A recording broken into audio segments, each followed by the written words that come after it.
بعد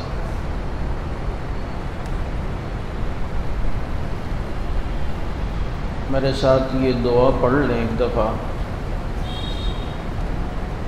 ربی یسر ولا تعسر وتمم بالخیر وبک نستعین یا فتاح یا فتاح یا فتاح ربی زدنی علما لبیک اللہم لبیک لبیک لا شریک لک لبیک ان الحمد والنعمت لک والملک لا شریک لک۔ بسم اللہ الرحمن الرحیم۔ آج کا ہمارا حج عمرہ تربیتی کورس جس کی پہلی نشست ہے، حج اور عمرہ یہ دونوں وہ عبادت ہیں کہ جس کو یہاں سے سیکھ کر آدمی جائے تو حج اور عمرے کے فضائل و برکات انسان کو حاصل ہوتے ہیں۔ قرآن و سنت میں حج کے بہت سے فضائل ہیں جس کی فضیلت کو یہاں بیان کرنا فی الحال مقصود نہیں ہے، وہ پھر بہت زیادہ لمبی نشست ہو جائے گی، چونکہ عموماً جو ہم نے لاسٹ ٹائم پروگرام حج تربیتی کورس کا رکھا تھا وہ 3 دن کا تھا، لیکن اب یہاں میں بدھ والے دن پتہ چلا کہ 7 یا 6 تاریخ کو پہلی فلائٹ ہے، تو اس لیے ایمرجنسی میں ہم نے 2 دن کا یہ رکھا ہے، اور انشاءاللہ اس 2 دن ہی میں اللہ نے چاہا تو اچھے انداز میں یہ سارے مسائل اور یہ حج اور عمرے کے جو مسائل ہیں وہ کور ہو جائیں گے۔ بس آپ نے توجہ سے بیٹھنا ہے۔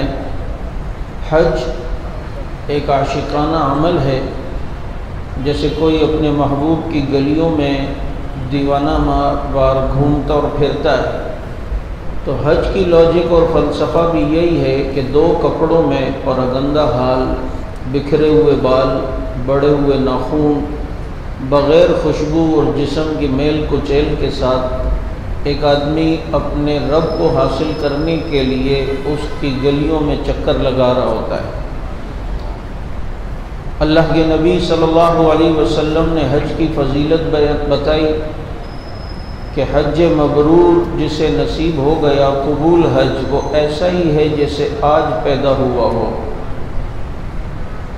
اور نہ کرنے والے پر وعید سناتے ہوئے فرمایا کہ جو استطاعت کے باوجود حج عمرہ نہیں کرتا تو اللہ کو اس کی کوئی پرواہ نہیں کہ وہ یہودی ہو کے مرے یا نصرانی ہو کے مرے۔ کثرت سے عمرہ کرنا رزق کو بڑھاتا ہے، مال کو بڑھاتا ہے۔ کچھ چیزیں وہ ہوتی ہیں کہ جس میں بظاہر مال کم ہوتا نظر آتا ہے، لیکن حقیقت میں مال ہمیں بڑھتا ہوا نظر آئے گا جب ہم اس عمل کو کریں گے جس میں کثرت سے عمرہ ہے۔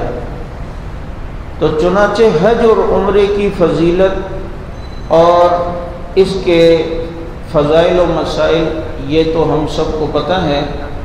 اب چونکہ اگر کوئی شخص عمرے کے لیے جا رہا ہے، حج کے لیے جا رہا ہے، تو اس کو ابتداً کیا کرنا چاہیے؟ چونکہ الحمدللہ ہمارے اسفار رہے ہیں تو کچھ چیزیں یہاں تجربات کی بنیاد پر سامنے جب رکھی جاتی ہیں تو وہ بہت فائدہ مند ہوتی ہیں۔ کچھ چیزیں کتابوں میں لکھی ہوتی ہیں، بعض دفعہ وہ سمجھ میں نہیں آتی، تو ایک آدمی کا اپنا اگر ایک تجربہ ہو وہ سامنے رکھ دے تو اس سے باتیں بہت سی سمجھ میں بھی آتی ہیں اور یاد بھی رہتی ہیں۔ تو سب سے پہلے تو ہر مسلمان یہ نیت کرے کہ میں نے انشاءاللہ حج کرنا ہے اور میں نے عمرہ کرنا ہے، اور اس کے لیے میں نے جمعے کو بھی بتلایا تھا کہ اذان کے بعد یہ لبیک اللہم لبیک یہ پورا تلبیہ یہ ایک بار اذان کے بعد پڑھ لیا کریں، اس کی برکت سے اللہ تعالی حرمین شریفین کی زیارت نصیب فرمائیں گے۔ اور ساتھ ساتھ میں کم از کم اپنا پاسپورٹ بنا کے رکھیں کہ بھی انتظام تو بعد میں ہوں گے، لیکن پاسپورٹ اس نیت سے بنا کے رکھیں یار مجھے کیا پتہ کب بلاوا آ جائے، میرا پاسپورٹ تیار ہو۔ تو یہ جس نے پاسپورٹ اس نیت سے بنا لیا تو سمجھو اس کے حج عمرے کی نیت بھی ہے، ارادہ بھی ہے، اور اللہ تعالیٰ اس کے لیے انتظام بھی فرمائیں گے۔ اب ایک شخص حج پہ جا رہا ہے یا عمرے پہ جا رہا ہے تو کچھ ایسے ساز و سامان ہے جو ساتھ رکھنا ہوتا ہے جو وہاں ضرورت پڑ سکتی ہے۔ ایک بات یہ یاد رکھیں کہ یہ جو چیزیں آپ کے سامنے آئیں گی یہ ساری چیزیں وہاں ملتی ہیں، لیکن یہاں روپوں میں ملتی ہیں تو وہاں ریال میں ملیں گی، تو اس لیے جو ہے وہاں کی بچت کے لیے یہاں سے جو ہے وہ لے کے جاتے ہیں۔ کوشش یہی ہو کہ ہمارا زیادہ راہ ہلکا سا ہلکا ہو تاکہ ہمیں پریشانی نہ ہو۔ تو سب سے ابھی آج کی اس نشست میں ہم حج اور عمرے پر جانے کی تیاری، ساز و سامان، احتیاطی تدابیر یہ آئیں گی، اور آج کی نشست میں عمرے کا طریقہ آئے گا کہ جی عمرہ کس طرح کرنا ہے، اور کچھ حج کے متعلق ہدایات آئیں گی، اور ہو سکتا ہے کہ آج ہی مکہ مکرمہ کی زیارات بھی آپ کے سامنے آ جائیں کہ جب ہم مکہ مکرمہ جائیں تو وہ کون کون سی جگہیں جن کی زیارات ہمیں کرنی ہے وہاں۔ اور کل کی نشست میں انشاءاللہ مکمل حج کے طریقہ، حج کے مسائل اور حج کی قسمیں یہ انشاءاللہ العزیز آپ کے سامنے آئیں گی۔ تو سب سے پہلے تو ساز و سامان میں سوٹ کیس جس میں آپ نے اپنے کپڑے وغیرہ رکھنے، ہینڈ کیری اپنا چھوٹا ایک جو ہے وہ ہینڈ کیری بھی آپ اپنے ساتھ رکھیں جس میں آپ جو ہے وہ چھوٹا موٹا سامان رکھیں گے، لٹکانے والا چھوٹا بیگ، اب وہ جو آپ کے ہاتھ میں ہوگا سارے ڈاکومنٹس پاسپورٹ وغیرہ وہ اس میں ہوں گے، اور اس میں ایک عدد پین بھی رکھیں کیونکہ پین کی ضرورت بھی ایئرپورٹ پہ پڑتی ہے۔ تو اور دوسرا یہ کہ سفری اور دیگر دستاویزات یہ سارے اس کے اندر اس آپ کے لٹکانے والے بیگ کے اندر جو ہے وہ آ جائیں گی۔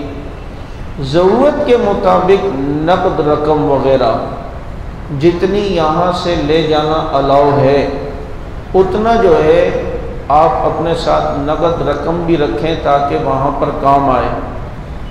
اب وہ کتنی ہے، ہم جب لاسٹ ٹائم جا رہے تھے تو کہہ رہے تھے جی 3000 سے زیادہ پاکستانی کرنسی باہر نہیں لے جا سکتے، تو ایئرپورٹ پر ہی ہمیں پاکستانی کرنسی کو ریال میں کرنا پڑا، تو آپ پہلے سے ہی ریال میں کر لیں تاکہ جو ہے وہاں پر آپ کو خرچ کرنے کے اندر جو ہے وہ سہولت ہو۔ قرآن کریم کا ایک نسخہ جو وہاں پڑھنے کے کام آتا ہے، اور اگر یہ نہ بھی لے کے جائیں تو وہاں نسخے بہت ہیں تاکہ راستے میں قرآن کریم کی کوئی بے ادبی نہ ہو۔ اور آج کل موبائلوں میں بھی ہر ایک کے پاس قرآن کریم ہے، اگر جو پڑھنا چاہے تو علماء نے اس کی بھی جو ہے وہ اجازت دی ہے۔ مسائل حج سے متعلق کتاب، اب دیکھیں جو چیزیں ہمارے پاس سہولت سے دستیاب ہیں اس کا فائدہ اٹھانا چاہیے۔ اب ایک چھوٹی کتاب اگر ہمارے پاس ہوگی، دعاؤں والی کتاب ہوگی، اس کو ہم لٹکانے والے بیگ میں رکھ سکتے ہیں، ورنہ اگر موبائل کے اندر کسی کتاب کو آپ ڈاؤن لوڈ کر لیں حج کے متعلق جو کتابیں ہیں تو اس میں آپ کو جو ہے وہ مزید سہولت رہے گی کہ کتاب کے اضافی اور جو ہے وہ بوجھ سے آپ جو ہے وہ ذمہ داری سے بچ جائیں گے۔ دعاؤں کی کتاب ہو تاکہ ہمیں راستے میں دعاؤں کا طریقہ پتہ چلے، کیونکہ جب ہم کسی ایئرپورٹ پہ اترتے ہیں تو اس کی دعا کیا ہے، کسی شہر میں داخل ہوتے ہیں تو ہو سکتا ہے ہمیں یاد نہ ہو تو اس وقت آدمی کتاب کھول کے پڑھ لے۔ مکہ مکرمہ کی حدود میں داخل ہو رہے ہیں تو کون سی دعا ہے تو وہ ہم کتاب کے اندر کھول کے پڑھ لیں۔ تو اس طرح دعاؤں کی کتاب جو ہے وہ بھی آپ کے پاس ہو۔ موسم کے مطابق لباس 4 سے 6 جوڑے کافی ہیں، کیونکہ وہاں کپڑے میلے نہیں ہوتے اتنی جلدی، تو اس لیے زیادہ جوڑے رکھنا یہ چیز جو ہے کیا کہتے ہیں آپ کے لیے مزید ایک بوجھ کا سبب بنتا ہے۔ 4 جوڑے بھی بہت ہیں، ایک میلہ ہوا ہوٹل میں بالٹی میں جو ہے صرف کے ذریعے دھو لیں، دوسرا جب تک پہن لیں یہ سوکھ جائے تو تیسرا پہن لیں، تو جتنے کم ہوگا تو اتنا جو ہے آپ کو سہولت ہوگی۔ احرام 2 عدد، کیونکہ ایک احرام تو آپ نے پہنا ہوا ہوگا اور دوسرا ایمرجنسی میں کہ خدا نہ خواستہ وہ ناپاک ہو گیا تو آپ کے لیے مشکلات نہ ہوں، تو آپ جو ہیں احرام جو ہیں وہ 2 عدد اپنے ساتھ احتیاطاً رکھیں۔ ایک تھرماس جس میں آپ نے پانی وغیرہ اس میں رکھنا ہے، کیونکہ آگے جب آپ منا مزدلفہ عرفات ہوں گے تو آپ کو پانی کی ضرورت بھی پڑ سکتی ہے، اگرچہ وہاں حاجیوں کی سہولت کے لیے کولر بھی لگے ہوئے ہیں، قدم بقدم نلکے بھی لگے ہوئے ہیں، لیکن ایک تھرماس اگر احتیاطاً آپ کے پاس ہو تاکہ آپ منا میں بیٹھیں تو بار بار آپ کو پانی کے لیے اٹھ کے نہ جانا پڑے، مزدلفہ میں بیٹھیں تو بار بار جانا نہ پڑے، تو تھرماس وغیرہ کو۔ ہوائی چپل 2 جوڑی، چونکہ احرام کی حالت میں آپ نے ہوائی چپل پہننی ہے، ایسی چپل جس میں آپ کی یہ پاؤں کی ہڈی یہ نظر آئے، تو اس لیے ہوائی چپل 2 عدد ہو، ایک تو آپ نے پہنی ہے، ایک احتیاطاً رکھیں تاکہ وہ اگر گم ہو جائے یا ٹوٹ جائے تو آپ دوسری چپل استعمال کر سکتے ہیں۔ طواف کی تسبیح یہ 7 دانوں والی، تاکہ آپ ایک چکر کاٹیں تو آپ ایک دانہ آگے کریں تو وہ 7 چکروں والی ایک جو ہے وہ تسبیح ملتی ہے جس میں 7 دانے ہوتے ہیں۔ یہ ہو مارکر، قلم، نوٹ بک، یہ چیزیں رکھیں تاکہ جو ہے کوئی چیز اچانک یاد آ جائے یار اس ٹائم یہ کرنا تھا تو وہ آپ نوٹ کر سکیں۔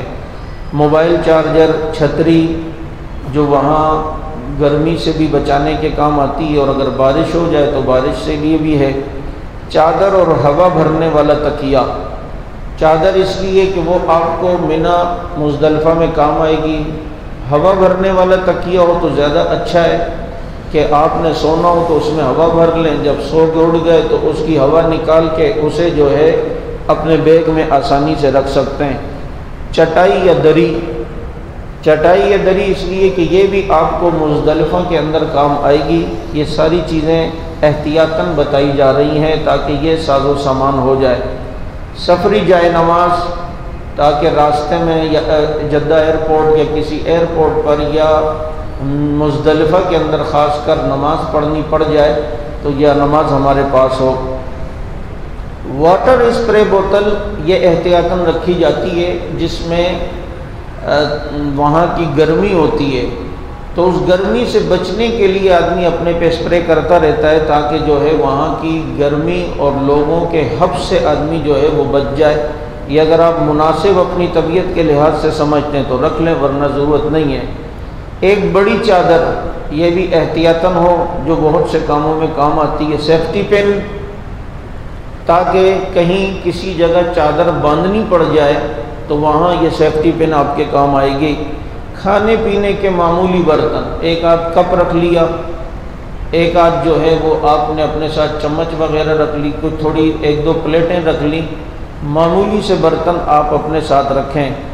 کپڑے کی ایک تھیلی جو چپل رکھنے کے لیے استعمال کی جا سکے، کیونکہ حرم کے اندر چپل آپ جب رکھیں تو اس تھیلی کے اندر باندھ کر سیلفوں میں رکھیں تاکہ وہاں سے وہ چپل گم نہ ہو جائے اور آپ کی چپل محفوظ رہے۔ کنکریوں کے لیے تھیلی، جب آپ شیطان کو کنکریاں مارنے کے لیے کنکریاں جمع کریں گے تاکہ وہ تھیلی آپ کے کام آئے۔ ادویات، اگر آپ شوگر یا کسی اور بیماری کے پیشنٹ ہیں تو اپنے ڈاکٹر سے دوائیاں لے لیں تاکہ وہاں جو ہے وہ کام آ سکیں۔ خواتین اپنے مخصوص ایام کے حوالے سے جو ضروری سامان ہے وہ اپنے ساتھ رکھیں۔ روزمرہ کے استعمال کی عمومی چیزیں، ایک چھوٹی استری اگر رکھنا چاہیں تو وہ رکھیں، چونکہ وہاں جو ہے اپنے ہوٹل میں کپڑے چینج کریں تو استری کرنے کے کام آئے۔ ایک عدد صابن رکھ لیں، خوشبو رکھ لیں تاکہ احرام سے جب فارغ ہوں تو جب بیت اللہ میں جائیں، مسجد نبوی میں جائیں تو خوشبو لگا کے جائیں۔ یہ مردوں کے لیے، خواتین کے لیے نہیں ہے۔ نیل کٹر، ناخون بڑے ہوں ان میں کاٹا جائے، احرام میں نہ ہو تو تب۔ کریم وغیرہ، چونکہ وہاں گرمی تو ہوتی ہے لیکن موسم خشک ہوتا ہے، وہاں کی گرمی میں ہونٹ پھٹتے ہیں، تو اس طرح کی ایک کریم وہاں ہو جائے۔ چشمہ ایک اضافی ہو، آپ اگر چشمہ پہنتے ہیں تو ایک عدد اضافی چشمہ ہو، اور مناسب یہ ہے کہ دھوپ سے بچنے کے لیے بھی کالے چشمے جس میں آپ کے نمبر کے گلاسز لگے ہوئے ہوں تو وہ بھی آپ کو کام آئے گا، کہ حرم کے اندر طواف کے دوران بہت زیادہ بعض دفعہ دھوپ ہوتی ہے، تو یہ کالے چشمے جو ہیں وہ آپ کو بہت زیادہ سہولت دیں گے۔ اچھا جی، موبائل فون پر قرآن کریم کی کتابیں، دینی معلومات پر مبنی مواد محفوظ کر لیں۔ سامان کو حفاظت سے باندھنے کے لیے نائلون کی رسی، یہ تو ضروری ہے جی، تاکہ یہ جو ہم نے اپنا بیگ تیار کیا ہے، اب اس کو ہم نے ہینڈ کیری کرنا ہے اور اپنا لیکیج کرنا ہے، تو اس کو اچھی طریقے سے نائلون کی رسی سے باندھ لے۔ مارکر سے سامان پر اپنا نام، یہ آپ کا جو سامان ہے، بیگ ہے، اس پر آپ نے ایک کاغذ چپکا دینا ہے جس پر آپ کا اپنا نام، آپ کے شہر کا نام، ملک کا نام، اور پاکستان میں جو رہائش کی جو آپ کا فون نمبر ہے، اور پاکستان میں جو آپ کا رہائشی پتہ ہے اس کا اپنے مکان کا number, phone number, passport number, یہ ساری چیزیں اس پہ لکھیں، تاکہ بیگ کبھی ادھر ادھر ہو جائے تو وہ آپ کو جو ہے بعد میں مل جائے۔ تو آپ اپنا نمبر بھی وہاں لکھیں، اگر آپ نے پہلے سے سعودیہ کی کوئی سم لی ہوئی ہے تو اس پہ اس سم کا نمبر بھی لکھ لیں، پاکستانی موبائل نمبر وہ بھی لکھیں، اور سعودیہ کا موبائل نمبر اگر آپ کے پاس پہلے سے ہے تو آپ وہ بھی لکھ لیں، تاکہ آپ کا سامان جو ہے وہ محفوظ رہے۔ ایک تالا جو اس بیگ میں لگانے کے کام آ سکے، جس میں نقدی اور اہم دستاویزات ہوں۔ مشورہ یہی ہے کہ نقدی آپ اپنے جو لٹکانے والا بیگ ہے اس میں رکھیں۔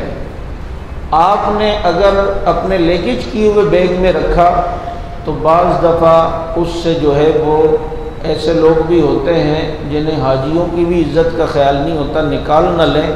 تو احتیاط اسی میں ہے کہ آپ کی نقدی آپ کے اس بیگ میں ہو جو آپ کے ہاتھ میں ہوتا ہے، لٹکانے والا چھوٹا بیگ جس میں اہم دستاویزات ہوں، تاکہ آپ کی رقم جو ہے وہ محفوظ ہو۔ یہ تو احتیاطی سامان کی ترتیب تھی۔ اب گھر سے ہم نکل رہے ہیں عمرے کے لیے، تو سب سے پہلے آپ نے کیا کام کرنا ہے؟ دیکھیں، پہلا کام تو یہ کرنا ہے کہ صفائی، غسل وغیرہ، جو بال ہیں وہ کاٹ لیے جائیں، اور اسی طریقے سے غسل کر لیا جائے۔ احرام کو باندھنے کی نیت سے غسل کر لیں، یہ سنت ہے۔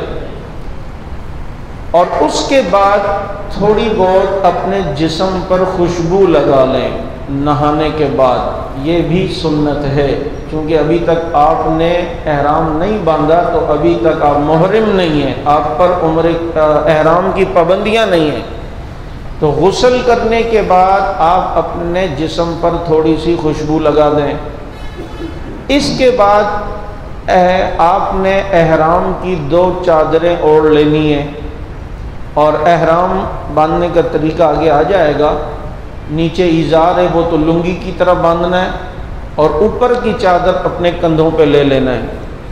خواتین کا احرام ان کا وہی برقع ہے، ان کا وہی جو حجاب ہے وہی ہے، لیکن خواتین احرام میں چہرہ چھپائیں گی، لیکن انہیں ایک مخصوص کیپ ملتا ہے، جو کیپ پہنیں گی تو وہ جو آگے کپڑا لٹکا ہوا ہوگا وہ ان کے چہرے کو نہیں لگے گا، چہرے سے آگے آگے رہے گا۔ چونکہ جب احرام باندھ لے خاتون اور نیت کر لے تو اس کا چہرے کا کپڑا اس کے منہ سے نہیں ٹچ ہونا چاہیے، منہ سے الگ دور ہونا چاہیے۔ جیسے حضرت عائشہ رضی اللہ تعالیٰ عنہ طواف کے دوران سامنے جو کپڑا لٹکا ہوا ہے تو آگے اس وقت انہوں نے ایک لکڑی رکھی ہوئی تھی تاکہ وہ چہرے کے اوپر کپڑا نہ لگے، چونکہ حاجی جو احرام میں آ گیا، عمرے کے احرام کی نیت باندھ لی، اب وہ چہرے پہ ماسک وغیرہ یہ چیزیں جو ہے وہ استعمال نہیں کر سکتا، اس سے علماء نے منع کیا ہے، جو اب چہرے کے اوپر کپڑا جو ہے وہ نہیں لگنا، تو خواتین جو ہیں وہ اپنے اس طرح کا جو احرام انہیں ملتا ہے جس کے آگے کیپ ہوتا ہے، اس کیپ کو جب باندھ کے کپڑا آگے لٹکائیں گی تو وہ چہرے پر کپڑا نہیں لگے گا۔ یہ غسل کرنا، صفائی کرنا یہ خواتین کے لیے بھی ہے۔ اس کے بعد آپ نے احرام پہن لیا، اللہ ہم سب کو نصیب فرمائے۔ احرام پہننے کے بعد آپ نے 2 رکعت نماز نفل پڑھنی ہے احرام کی نیت سے۔ احرام کی نیت سے آپ نے نماز نفل کی پڑھی، اور اس کے بعد آپ نے ہوائی چپل پہن لینی ہے، دوسرے چپل آپ نے اتار دینی ہے۔ اب نیت آپ گھر پہ بھی کر سکتے ہیں، نفل پڑھنے کے بعد آپ نیت گھر پہ بھی کر سکتے ہیں احرام کی، لیکن اس میں مسئلہ بعض دفعہ یہ ہوتا ہے کہ فلائٹ لیٹ ہو گئی یا اور کوئی عذر ہو گیا، تو چونکہ آپ نے نیت کر لی اور احرام بھی پہن لیا ہے اور احرام کی نیت بھی عمرے کی کر لی، تلبیہ بھی پڑھ لیا، تو اب آپ پر پابندیاں لاگو ہو جائیں گی۔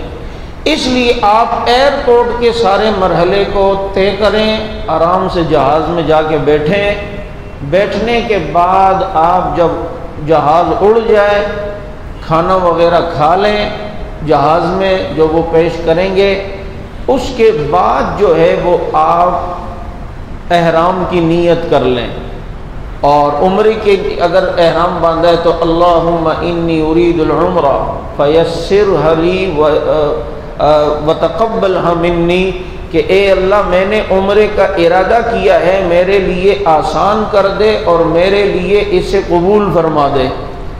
تو اب یہ اردو میں بھی آپ دعا کر سکتے ہیں، عربی میں اگر کرنا چاہیں تو یہ آپ کے پاس جو کتاب ہوگی اس میں لکھا ہوا ہوگا۔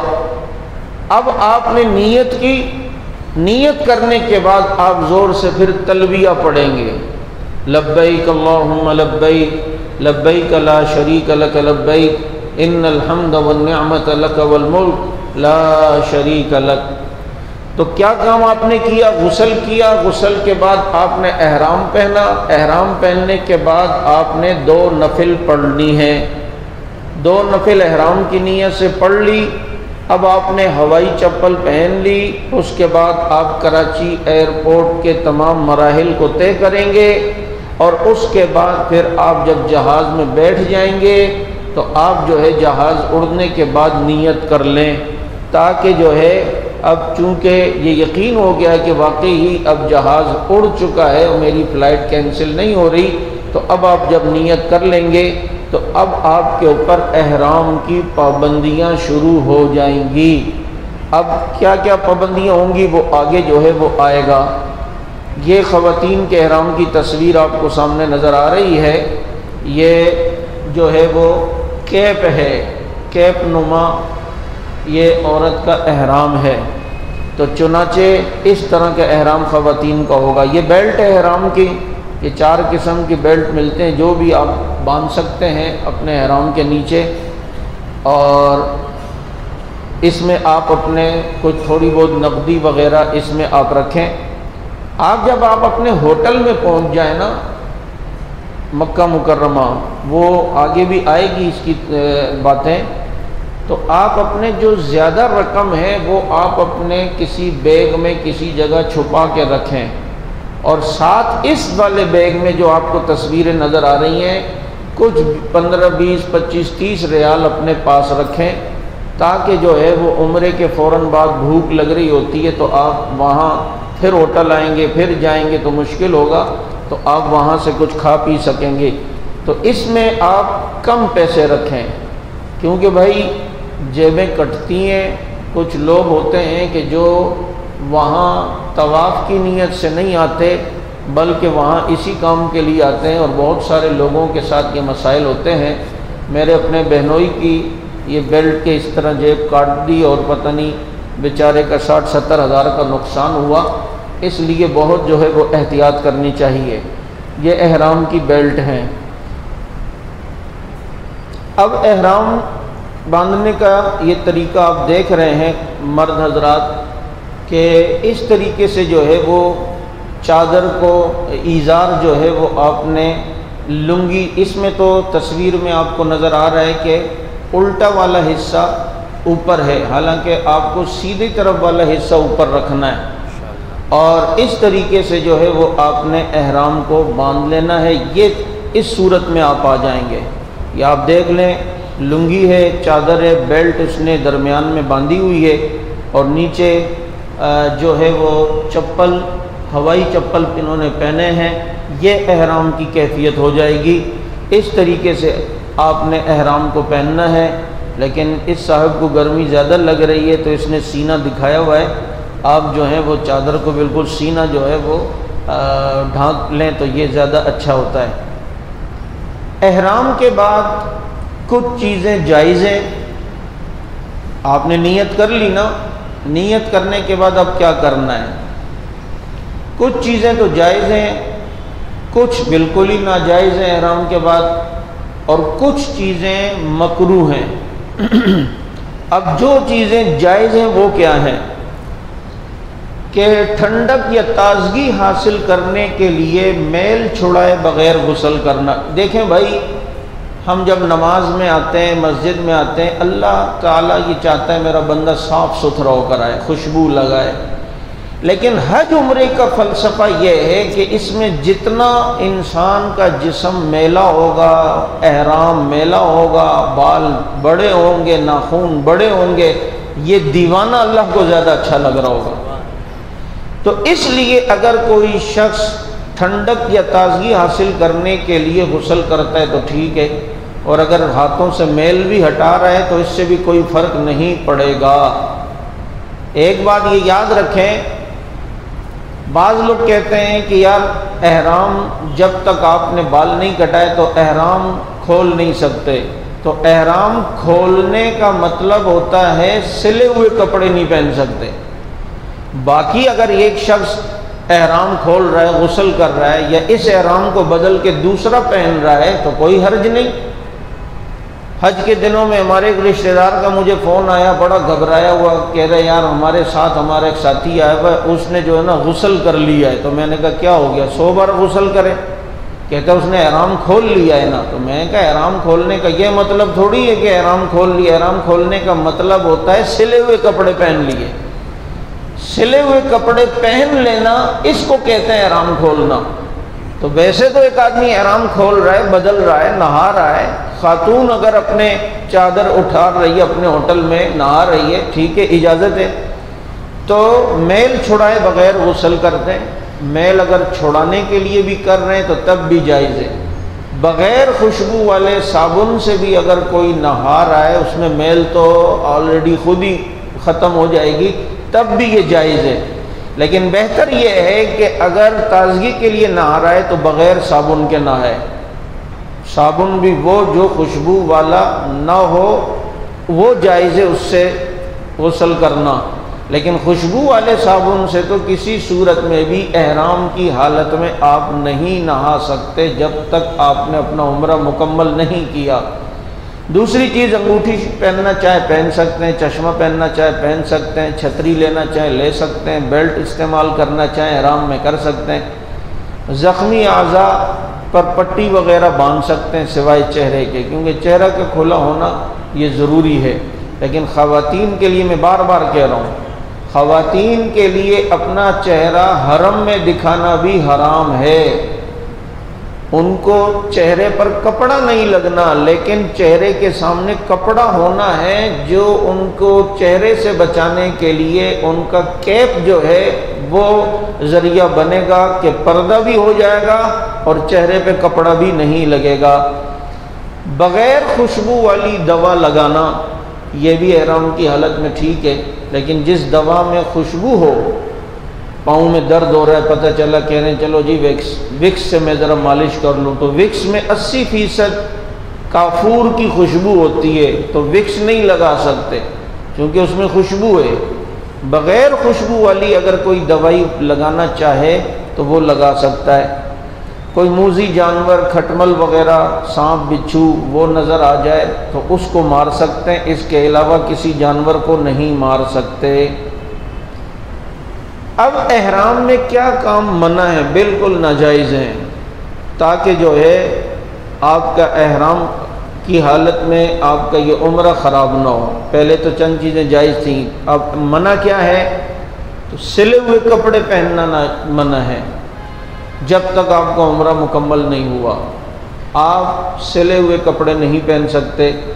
مرد کے لیے ہڈی کو چھپانا، یہ جو ہڈی آپ کو نظر آ رہی ہے اس طرح، یہ جو ایڑی کی ہڈی ہے اور یہ جو ٹخنوں کی، اس کو چھپانا یہ ٹھیک نہیں ہے۔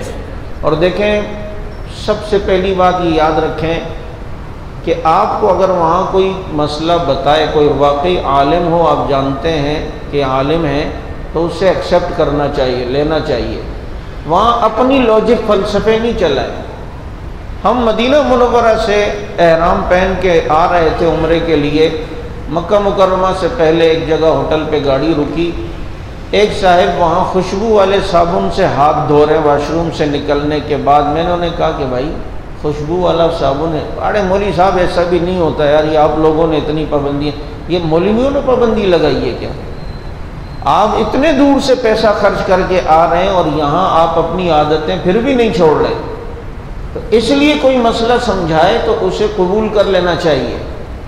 تو یہ بعض وہاں دیکھا ہے کہ پشاوری چپل پہن کے گھوم رہے ہوتے ہیں، اوپر احرام اور نیچر ماشاءاللہ پٹھان، پشاوری چپل لے کے گھوم رہے ہیں۔ ابے بھائی، پشاوری چپل میں پیچھے سے جو اس کے چپل کی بیلٹ آتی ہے، اس سے آپ کی ہڈی پیچھے پوری چھپی ہوئی ہوتی ہے، اس لیے اس چیز سے جو ہے وہ احتیاط ہو۔ عورت کا چہرہ ڈھانپنا یہ بھی احرام میں منع ہے۔ میں دوبارہ کہہ رہا ہوں، ڈھانپنا یعنی اس طرح کہ اس کا کپڑا چہرے پہ لگ رہا ہو، یہ چیز جو ہے وہ ٹھیک نہیں ہے۔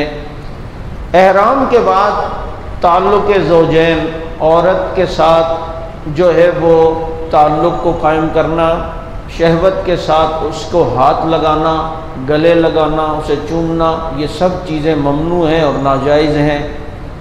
ناخن کاٹنا احرام کی نیت کے بعد یہ بھی جائز نہیں، خوشبو لگانا یہ بھی جائز نہیں، بالکل منع ہے۔ بال وغیرہ کاٹنا یہ بھی منع ہے، خشکی کا شکار کرنا یہ بھی منع ہے۔ یہ احرام کی حالت کے ممنوع چیزیں ہیں۔ اب احرام کے بعد جو چیزیں مکروہ ہیں وہ کیا ہیں کہ پرگندگی، جسم کا میل کچیل دور کرنا، کنگھا کرنا، یہ چیزیں مکروہ ہیں، کیونکہ کنگھا کرتے ہوئے آپ کے کچھ بال ٹوٹ جائیں گے، تو بال کو نہیں توڑنا۔ اب اگر ارادے سے کسی نے ایک دو بال توڑ دیے تو اس پر پھر صدقہ آئے گا، دم تو نہیں آئے گا لیکن صدقہ آئے گا۔ تو اس لیے کنگھا، اس سے احتیاط ہو بھائی، ادھر تو اللہ کو دیوانہ چاہیے، کنگھا کر کے تو آدمی جو ہے وہ سنور رہا ہے، تو یہ اس کے روح کے خلاف ہے احرام کی۔ اسی طرح بال ٹوٹنے کا خطرہ ہو تو سر کھجلانا یہ بھی مکروہ ہے، بالکل حرام نہیں ہے۔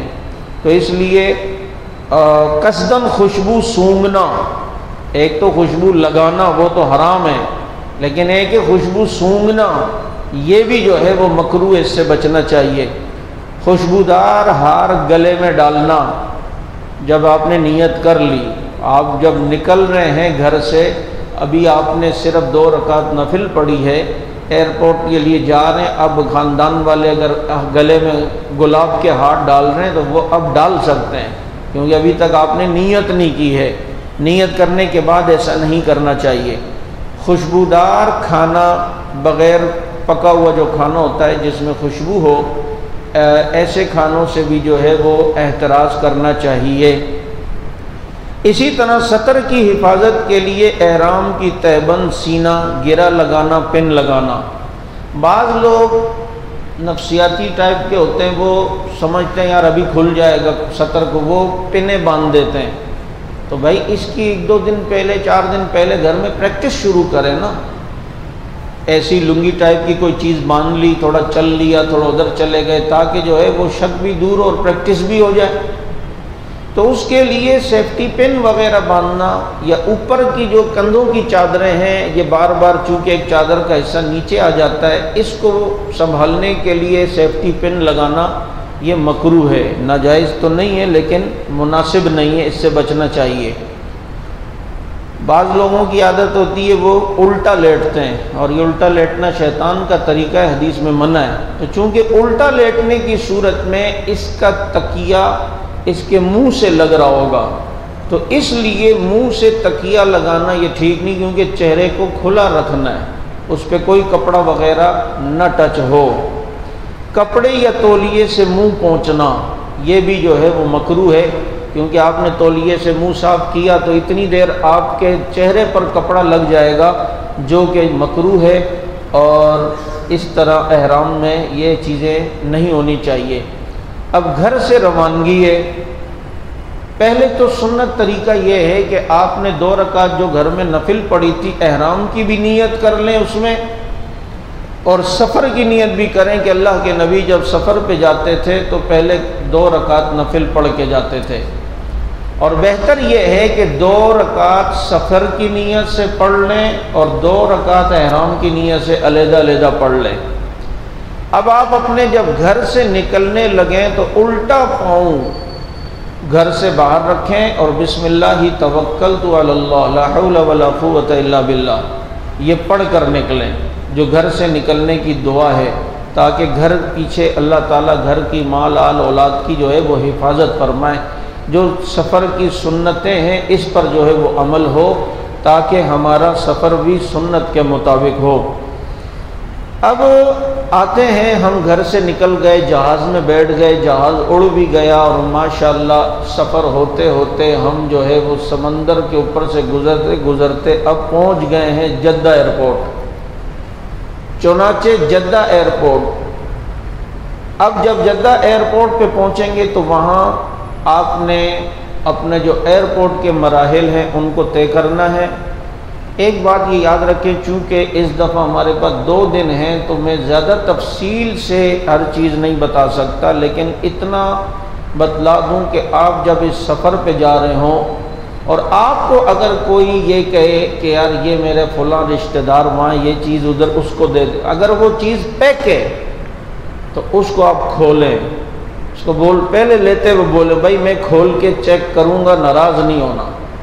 بڑے بڑے دوستوں نے، بھائیوں نے، کزنوں نے ایئرپورٹوں پہ لوگوں کو پھنسایا ہے، اندر کچھ ہوتا ہے اور کیا ہوتا ہے، اس لیے ان سے کہ بھائی میں اس کو کھول کے چیک کروں گا۔ آپ کو ایئرپورٹ پر اگر کبھی کوئی کہے کہ جی یہ آپ میرے سامان ہے ذرا روکیں میں ادھر سے آتا ہوں، بولو بھائی نہیں، نیکی کرنا اچھی بات ہے لیکن احتیاط کرنا اس سے زیادہ ضروری ہے، یہ نیکی میرے لیے مسئلہ جو ہے وہ نہ بن جائے۔ اس لیے وہاں ایئرپورٹ کے معاملات میں انسان کو آنکھیں اپنی یہاں سر پہ لے آنی چاہیے، کیونکہ بھائی کسی پر چہرے پہ تو نہیں لکھا ہوتا، ہاں آپ کے ساتھ آپ کا بیٹا ہے، بھائی ہے، ان کے ساتھ تو آپ نے تعاون کرنا ہے، لیکن کسی نہ جاننے والے کو جس کو جانتے نہیں ہیں اس چیزوں میں بہت احتیاط ہو۔ اب آپ جدہ ایئرپورٹ سے باہر نکلیں گے تو جدہ ایئرپورٹ سے مکہ مکرمہ کا فاصلہ تقریباً 80 کلومیٹر ہے، اور اگر بس سہولت سے مل جائے اور بس روانہ ہو جائے تو 1-1.5 گھنٹے میں آدمی آرام سے پہنچ جاتا ہے۔ لیکن ایک بات یہ یاد رکھیں، آپ کو ایئرپورٹ کے مراحل میں بعض دفعہ تکلیف ہو سکتی ہے، سامنا کرنا پڑے، تھکاوٹ ہو، کبھی لائن لمبی ہے، کبھی جناب بیگ تلاش کر رہے، ہر تکلیف کو خوشی سے سہنا ہے کہ محبوب کو حاصل کرنے کے لیے دھکے لگ رہے ہیں، اپنے محبوب کو حاصل کرنے کے لیے یہ تکلیفیں آ رہی ہیں۔ وہاں کسی کو یہ نہیں کہنا رش میں کبھی یہ کیا ہے دیکھ کے نہیں چلتے، طریقہ نہیں ہے ادھر دھکا مار دیا، نہیں بھائی یہ دھکے اللہ ہمارے قبول کر لے تو ہمارا بیڑا پار ہے۔ آدمی کو کیفیت ایسی بنانی چاہیے جیسے وہ رب کو دیکھ رہا ہے، رب اسے دیکھ رہا ہے۔ میں طواف کر رہا تھا، پیچھے ویل چیئر والا اپنے معذور کو، اس کی ٹکر میرے پاؤں سے لگی بہت زور سے، اور ویل چیئر کا آگے نوک نکلی ہوئی تھی۔ اب میں اس سے لڑوں، بیت اللہ میں ہوں، میں اوپر دیکھ کے کہتا ہوں اللہ یہ تیرے محبت میں ہو رہا ہے، اپنا بنا لے مجھے۔ یوں آدمی جب یہ کیفیات میں آئے گا اس کو ان دھکوں میں بھی مزہ آئے گا کہ اللہ میں اتنے دھکے کھا رہا ہوں تیرے گھر پہ، اب تو راضی ہو جا۔ کس طریقے سے آدمی کسی رشتہ دار کے گھر جائے، رش سے ہو، پسینے پسینے میں ہو، سیڑھیاں چڑھتے ہوئے گر جائے اور وہ ناراض رشتہ دار ہو، آدمی جا کے کہتا ہے یار اتنی گرمی میں بس کے دھکے کھا کے آؤں، تمہاری سیڑھیاں چڑھتے ہوئے بھی دیکھو گر گیا یار، اب تو راضی، اس کو بھی رحم آ جاتا ہے۔ تو یہ دھکے، یہ رش، یہ تکلیفیں، یہ تھکاوٹیں، یہ سب اللہ کو دکھانی ہے۔ تھوڑی سی آنکھیں چار کرنی ہے آسمان کی طرف دیکھ کے، یا اللہ یہ سب تیری محبت میں ہو رہا ہے، اب تو ہو جا میرا، اب تو مجھے اپنا بنا لے۔ یقین کریں اس میں مزہ ہے، ان دھکوں میں ہی پھر مزہ آئے گا، ان تکلیفوں میں مزہ آئے گا۔ اس لیے جو لوگ وہاں سے آ کر یہاں پاکستان میں وہاں کی تکلیفوں کا ذکر نہیں کرتے، اللہ انہیں بار بار لانے جانے کی جو ہے وہ توفیق دیتے ہیں۔ اور جو آگے گلے کریں، اب ایئرپورٹوں پہ تو یہ تھا، وہاں تو یوں تھا، وہاں تو یوں کیا، وہاں اللہ کے گھر کے میزبانوں کی ہم شکایتیں کریں تو پھر ہمیں اس طرح کی توفیق ملے گی کہ ہم دوبارہ جائیں، اللہ ہماری حفاظت فرمائے۔ تو اس لیے یہ ایئرپورٹ کا مرحلہ، پھر بیگ تلاش کرنے کا مرحلہ، یہ سب کس کی محبت میں ہو رہا ہے بھائی؟ یہ اللہ کی محبت میں ہو رہا ہے، خوش اسلوبی سے اسے ہم نے سہنا ہے۔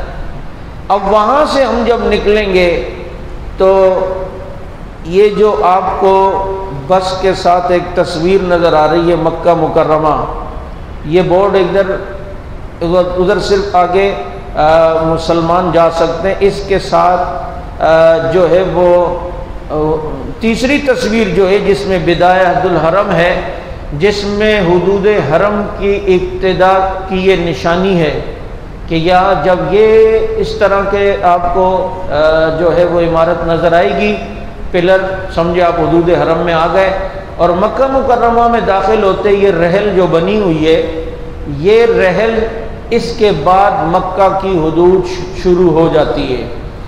مکہ مکرمہ کی حدود یہاں سے یہ قرآن کی رحل ٹائپ کا بنا، اور یہ پاکستانی انجینئروں نے ہی بنایا ہے۔ چنانچہ یہاں سے پھر مکہ مکرمہ کی حدود جو ہے وہ شروع ہو جائے گی، پھر آپ نے دعا پڑھنا شروع کر دینا ہے، جو مکہ مکرمہ میں داخل ہونے کی دعا ہے جو آگے آئے گی۔ اب مکہ مکرمہ میں جب آپ جو ہے وہ داخل ہو گئے تو آپ یہ تصویر آپ کو نظر آ رہی ہے، یہ حدود حرم کی، مکہ کی حدود ایک الگ ہے اور حرم کی حدود یہاں سے جو ہے وہ شروع ہوگی۔ تو یہاں سے حدود حرم کے آگے کافر کا داخلہ جو ہے وہ منع ہوتا ہے۔ آپ داخل ہوتے ہوئے اللہ کا شکر ادا کرے، اللہ تیرا شکر ہے تو نے مجھے اسلام کی دولت سے نوازا اور میں یہاں پر داخل ہو رہا ہوں۔ چنانچہ یہ مکہ مکرمہ میں داخل ہونے کی دعا ہے۔ جب وہ کتاب آپ کے بیگ میں ہوگی یا موبائل میں وہ کتاب ڈاؤن لوڈ ہوگی تو آپ دیکھیں کہ مکہ آنے والا ہے، تو پہلے سے اس دعا کو سامنے اسکرین پہ کھول لیں یا کتاب میں، تاکہ مکہ شروع ہو تو یہ دعا جو ہے وہ آپ پڑھنا شروع کر دیں۔ اللہم ان ھذا حرمک وحرم رسولک فحرم لحمی ودمی وعظمی علی النار، اللہم آمنی من عذابک یوم تبعث عبادک وجعلنی من اولیائک واہل طاعتک وتب علی انک انت التواب الرحیم۔ کوشش کریں کہ ان کتابوں میں اس کا ترجمہ بھی ہوگا، ترجمے پہ غور کرتے ہوئے جو ہے آپ اس دعا کو پڑھیں تاکہ جو ہے وہ آپ کو دعا پڑھنے بھی مزہ آئے۔ یہ حدود حرم ہے جی، مکہ مکرمہ کی حدود ہے۔ یوں آپ انشاءاللہ، بلکہ آپ کیا ہم داخل ہو رہے ہوں گے اور اس کے بعد یہ رحل جیسے ہی یہ ختم ہوگی تو مکہ مکرمہ کی پہاڑیاں آپ کو سامنے جو ہے وہ نظر آ رہی ہیں۔ یہ حسین نظارہ اللہ تعالی ہمیں بھی بار بار دیکھنے کی توفیق عطا فرمائے۔ اس کے بعد چونکہ آپ آئیں گے اپنے ہوٹل میں، تو ہوٹل میں آنے کے بعد کچھ چیزیں ہیں جو آپ کو دیکھنی ہیں تاکہ آپ کے لیے بعد میں مشکلات نہ ہوں۔ چونکہ وہاں ایک جیسے راستے بعض دفعہ عمارتیں نظر آتی ہیں، آدمی کھو جاتا ہے جو پہلی بار گیا۔ تو سب سے پہلے تو آپ ہوٹل میں آ کر ہوٹل والے سے اس کا پتے والا کارڈ لے لیں، اور وہ کارڈ 2-3 لے لیں، اپنے پاس رکھیں، تاکہ اگر آپ کا محرم ہے کبھی ادھر رش کی وجہ سے ادھر ادھر بھی ہو جائے تو آپ کے پاس یہ کارڈ ہوگا تو کسی سے پوچھتے پوچھتے آسانی سے اپنے ہوٹل میں آ سکیں گے۔ تو جب آپ اپنے ہوٹل میں پہنچیں تو آپ پہلے ہوٹل کا محل وقوع دیکھ لیں. جب باہر آئیں ہوٹل سے تو ہوٹل کو اچھی طرح دیکھ لیں، یاد کر لیں اچھا اس طرح کا ہوٹل ہے ہمارا، تاکہ آپ کسی اور کے ہوٹل میں نہ گھس جائیں. اپنا روم نمبر، اس کی جو منزل ہے کون سے فلور پر ہے وہ اچھی طرح نوٹ کر لیں. اپنا روم نمبر نوٹ کر لیں کہ جی اس فلور کا یہ روم ہے، تاکہ جو ہے وہ آپ کو آسانی ہو. اور اگر کبھی آدمی علیحدہ ہو بھی جائے تو نو ٹینشن، گھبرانے کی ضرورت نہیں ہے، وہاں کوئی نہیں گھومتا، کہیں نہ کہیں بعد میں ملاقات ہو ہی جاتی ہے. اسی طریقے سے وزارت حج کے ہدایت نامہ چسپاں ہوں گے، ان کو غور سے پڑھ لیں. ہوٹل کے ریسیپشن پر یہ ہدایت نامے ہوتے ہیں، اسے پڑھ لیں کہ جی اس دفعہ انہوں نے کیا ہدایات جاری کی ہیں. پہنچ کر ہوٹل میں تھوڑی دیر آرام کریں. ہر اس عبادت میں مزہ آتا ہے جس میں نشاط ہو. بعض دفعہ آدمی پہنچتا کہتا ہے بس یار احرام ہے، یار احرام بڑا یار مشکل ہو رہا ہے، بس چلو جلدی سے عمرے سے اور تھکا ہوا ہوتا ہے، پورے رستے کی تھکاوٹ سفر کی. اس لیے تھوڑی دیر آرام کر لیں تاکہ نشاط حاصل ہو جائے، اور اس کے بعد آپ سکون سے عمرہ جو ہے وہ کر لیں.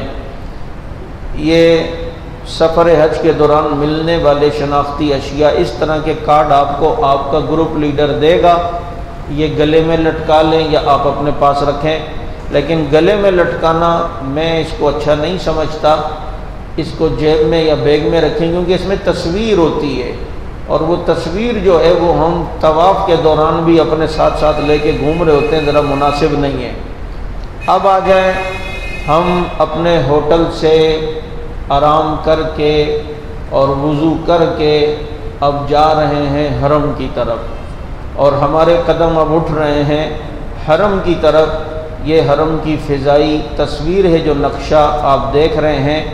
اب یہ بھی فضائی حرم کی ایک تصویر ہے. اب یہ سارے محلوں کے نام ہیں.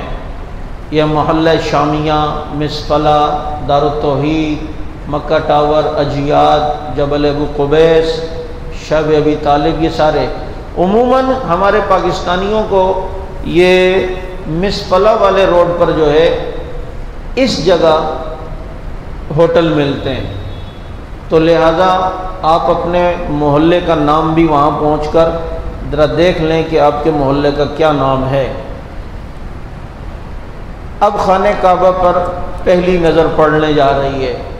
جب ہم حرم کے مسجد کے اندر صحن میں داخل ہوں گے، ہمیں حرم بیت اللہ کے حرم کے جو ہے وہ مسجد کی تعمیرات نظر آئیں گی، اور اس کے بعد آپ جب دروازے سے اندر ہوں گے تو آپ کو بیت اللہ انشاءاللہ یوں نظر آئے گا. اور ہمارے حضرات یوں کرتے ہیں کہ جو دروازے ہوتے ہیں نا، باب فہد ہے یا باب عبداللہ ہے، یہاں سے داخل ہوتے نظر نیچے کر کے آگے جاتے ہیں، اور جب کعبے کے قریب پہنچتے ہیں تو پھر نظر اٹھاتے ہیں. لیکن اس میں بعض دفعہ جو لوگ پہلی بار جا رہے ہوتے ہیں یا تجربہ نہیں ہے تو اوپر دیکھتے دیکھتے اچانک نظر پڑی جاتی ہے.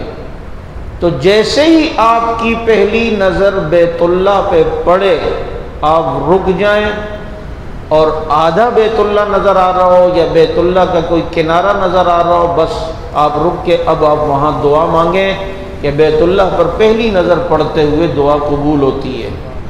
ہمارے حکیم اختر صاحب رحمۃ اللہ علیہ فرمایا کرتے تھے، کسی نے ان سے کہا کہ میں دعا کون سی مانگوں، تو انہوں نے فرمایا دعا مانگا بیت اللہ پہ نظر پڑے پہلی تو دعا مانگنا کہ اللہ میں تجھ سے تجھ کو مانگتا ہوں، تجھ کو مانگ لیا، تجھ کو مانگ کے سب کچھ مانگ لیا میں نے، اٹھتے نہیں ہیں ہاتھ میری اس دعا کے بعد.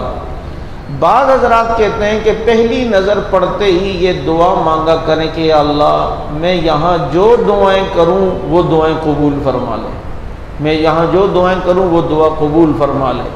اور اس کے علاوہ بھی آپ خوب جو دعائیں ہیں وہ بھی یاد ہوں، وہ مانگیں، اپنی زبان میں مانگیں، درد دل سے مانگیں، آنسو بہاتے ہوئے مانگیں، حیرانگی کے ساتھ مانگیں کہ میں واقعی یہاں گیا ہوں، واقعی میرے قدم ادھر لگ، واقعی میری آنکھیں، اور ڈرتے ہوئے جائیں. کیا پتہ کون سا ایسا گناہ ہو کہ ہمیں وہاں پہنچ کر بھی بیت اللہ کی زیارت سے محروم نہ کر دے. ہر قدم قدم پہ ڈر ہو کہ یہ جگہ جو ہے وہ بہت نازک ہے. تو اب بیت اللہ کے اندر جو ہے وہ داخل ہوئے، اب آپ نے دعا کر لی، یہ اس کی کچھ تصویریں، یہ حجر اسود ہے، یعنی وہ پتھر جو جنت سے آیا ہے، اور اسی پتھر کے سامنے آپ نے اپنے عمرے کی ابتدا کرنی ہوگی جو آگے آ رہا ہے۔ اور یہ پتھر سفید تھا، جب جنت سے آیا تھا لوگوں کے گناہوں نے اسے کالا کر دیا ہے۔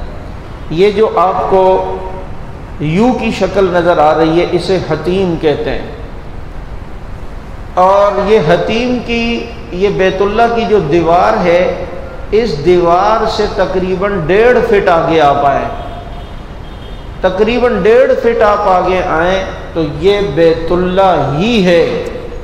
چونکہ جب تعمیر ہو رہی تھی تو اتنے پیسے نہیں تھے، تو اتنے حصے کو چھوڑ کر بیت اللہ کی دیواریں بنا دی گئیں۔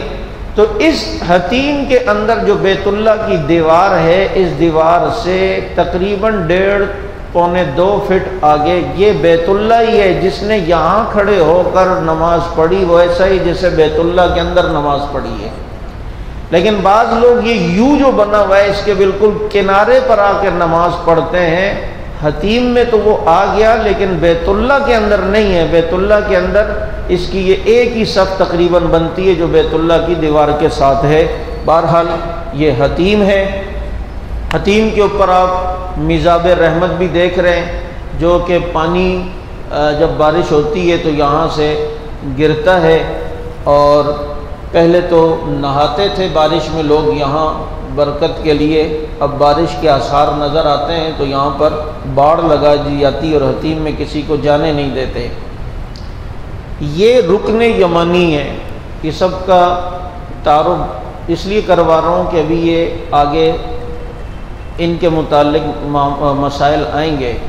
یہ رکن یمانی حجر اسود سے پہلے کا کونا، یہ جو طرف ہے یہ حجر اسود سے پہلے ہے۔ اس سے آپ آگے جائیں گے تو آگے حجر اسود ہے۔ یہ رکن یمانی وہ ہے جہاں حدیث شریف کا مفہوم ہے کہ 70 فرشتے یہاں رہتے ہیں، اور جو یہاں سے گزرے دعا کرے تو فرشتے آمین کہتے ہیں۔ اس کونے سے لے کر حجر اسود کے کونے تک دعا پڑھنی چاہیے۔ اللہم انی اسألک العفو والعافیہ فی الدنیا والآخرہ، ربنا آتنا فی الدنیا حسنہ وفی الآخرۃ حسنہ وقنا عذاب النار۔ اور اگر پوری دعا نہیں تو ربنا آتنا فی الدنیا حسنہ وفی الآخرۃ حسنہ وقنا عذاب النار۔ یہ اس کونے سے اس سے اگلے کونے تک آپ نے یہ دعا پڑھنی ہے۔ یہ رکن یمانی ہے۔ ساتھ میں آپ دیکھ رہے ہیں یہ بیت اللہ کے دروازے والی سائٹ ہے، اور یہ جو گول دائرہ ہے مقام ابراہیم، یہ وہ پتھر ہے جس پہ کھڑے ہو کے ابراہیم علیہ السلام بیت اللہ کی تعمیر کرتے تھے، اور یہی پتھر اوپر نیچے ہوتا تھا۔ اس کے ساتھ آپ دیکھ رہے ہیں ملتزم۔ یہ ملتزم حجر اسود سے لے کر یہ بیت اللہ کے دروازے تک جو خالی جگہ ہے یہ ملتزم ہے، اور یہاں پر دعائیں قبول ہوتی ہیں۔ جو یہاں کھڑے ہو کر دعا کرتا ہے وہ ایسا ہے جیسے اس نے اللہ کے دامن کو پکڑ کر دعا کی۔ اور یہاں ہمارے بزرگوں، ہمارے مولانا انور شاہ کشمیری رحمۃ اللہ علیہ نے یہاں کھڑے ہو کر دعا کی تھی کہ اللہ مجھے امام بخاری والا حافظہ عطا فرما، تو اللہ نے ان کی دعا کو جو ہے وہ قبول فرمایا۔ تو یہ ملتزم ہے، یہ بیت اللہ کا دروازہ ہے، اور ہم پاکستانیوں پر اللہ کی خصوصی نظر ہے، اسی لیے تو یہاں جو آیا اس نے کھایا، اور یہ ملک پھر بھی چل رہا ہے اور انشاءاللہ چلتا رہے گا، کہ یہاں بڑی سعادتیں ہیں۔ ہمارا جو بیت اللہ کی طرف جو رخ بنتا ہے پاکستان کا، وہ یہی سائٹ ہے جہاں پر دروازہ بھی ہے، ملتزم بھی ہے، حجر اسود بھی نظر آتا ہے، مقام ابراہیم بھی ہے۔ یہ پاکستان کو اللہ تعالیٰ نے سعادت دی ہے۔ اب آئیے، اب آپ بیت اللہ میں داخل ہو گئے، خوب دعائیں کر لی بیت اللہ کو دیکھ کے۔ اب عمرے کا طریقہ، عمرے میں حج عمرہ کوئی مشکل نہیں ہے جی۔ عمرے میں 2 کام ہیں، 3، بیت اللہ کے ساتھ چکر، صفا مروہ کے ساتھ چکر، اور اس کے بعد بال کٹوانا، بس یہ عمرہ ہو گیا۔ اتنا آسان ہے، ہم سمجھتے پتہ نہیں کیا ہوتا ہوگا کیا نہیں ہوگا۔ اب یہ عمرے، یہ 4 کام آپ نے کرنے ہیں۔ ایک تو احرام، یہ تو لازمی ہے، طواف کرنا ہے بیت اللہ کا، صفا مروہ کی سعی کرنی ہے، وہ سارے طریقے آئیں گے ابھی، یہ صرف اجمالی خاکہ ہے، اور اس کے بعد آپ نے حلق یا قصر کرنا ہے۔ اب آئیے طواف، پہلا طریقہ، پہلا کام آپ نے عمرے کے لیے کیا کرنا ہے؟ 3 کام کرنے ہیں طواف شروع کرنے سے پہلے، کہ کچھ 3 طواف کے ہم امور کو 3 حصوں میں تقسیم کرتے ہیں۔ کچھ کام آپ نے شروع میں کرنے، کچھ درمیان میں، کچھ آخر میں۔ شروع میں کیا کرنا ہے طواف کے؟ سب سے پہلے آپ نے استقبال، وہ کیا ہے آگے آ رہا ہے، استلام، وہ کیا وہ بھی آگے، اجتباء۔ اجتباء کہتے ہیں، جیسے پیچھے شاید ایک یہ ویڈیو، یہ احرام جہاں لکھا ہے، اجتباء کہتے ہیں کہ مرد حضرات اپنے احرام کو سیدھے بغل سے نکال کر اپنی چادر کو الٹے کندھوں پہ ڈال کر سیدھا کندھا یوں ننگا رکھیں گے کہ ان کا یہ سیدھا کندھا یوں نظر آئے، اسے اجتباء کہتے ہیں۔ یہ کرنا ہے۔ اس کے بعد آپ نے استقبال کرنا ہے۔ استقبال کیا؟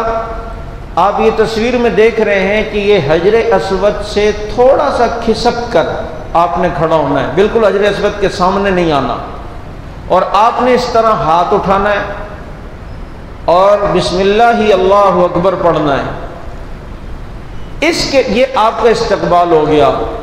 اس کے بعد آپ نے ہاتھ چھوڑنے اور تھوڑا سا آپ کھسک کے حجر اسود کے بالکل سامنے آ جائیں، اور یہ دور سے بھی ہو سکتا ہے رش کی وجہ سے، تو اندازے سے بھی ہو سکتا ہے، کوئی آپ کے لیے اتنا نہیں ہے کہ جی بالکل فیتا لے کر آئیں اور گھر والوں سے کہ وہاں رسی کا کونا پکڑو میں یہاں کھڑے ہوں تو چنانچہ دیکھیں ہم سیدھ میں ہیں یا نہیں، یہ ایک اندازے سے بھی ہو سکتا ہے۔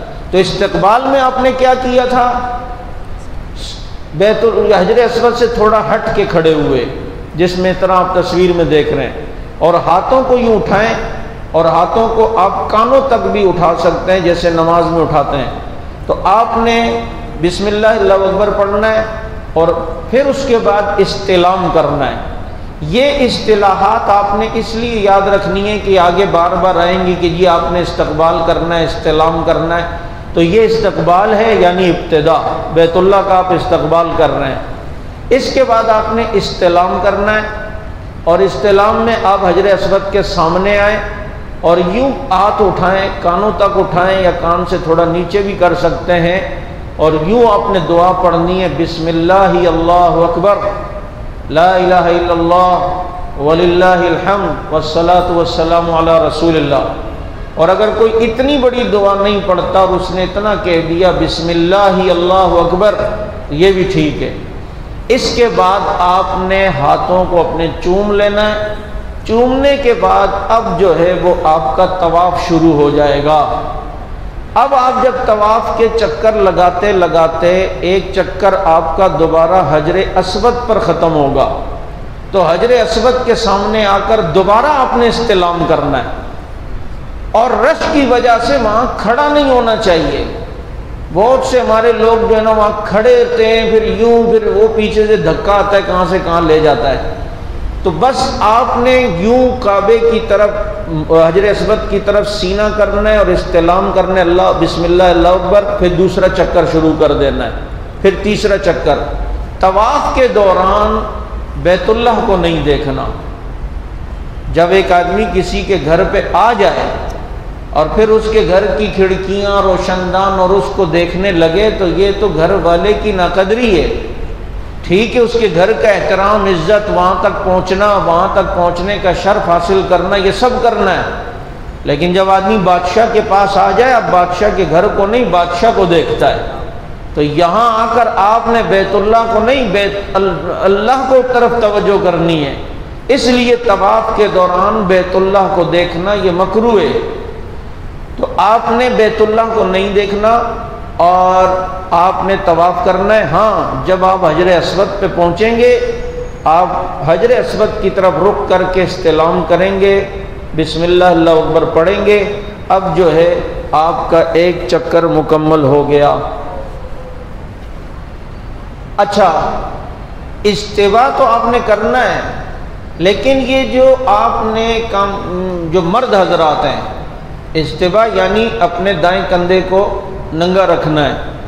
مرد حضرات احرام کی حالت میں جب طواف کرتے ہیں تو شروع کے 3 چکروں میں ذرا اکڑ کے، کندھے اچکا کے اور تھوڑا سا تیز چلیں گے۔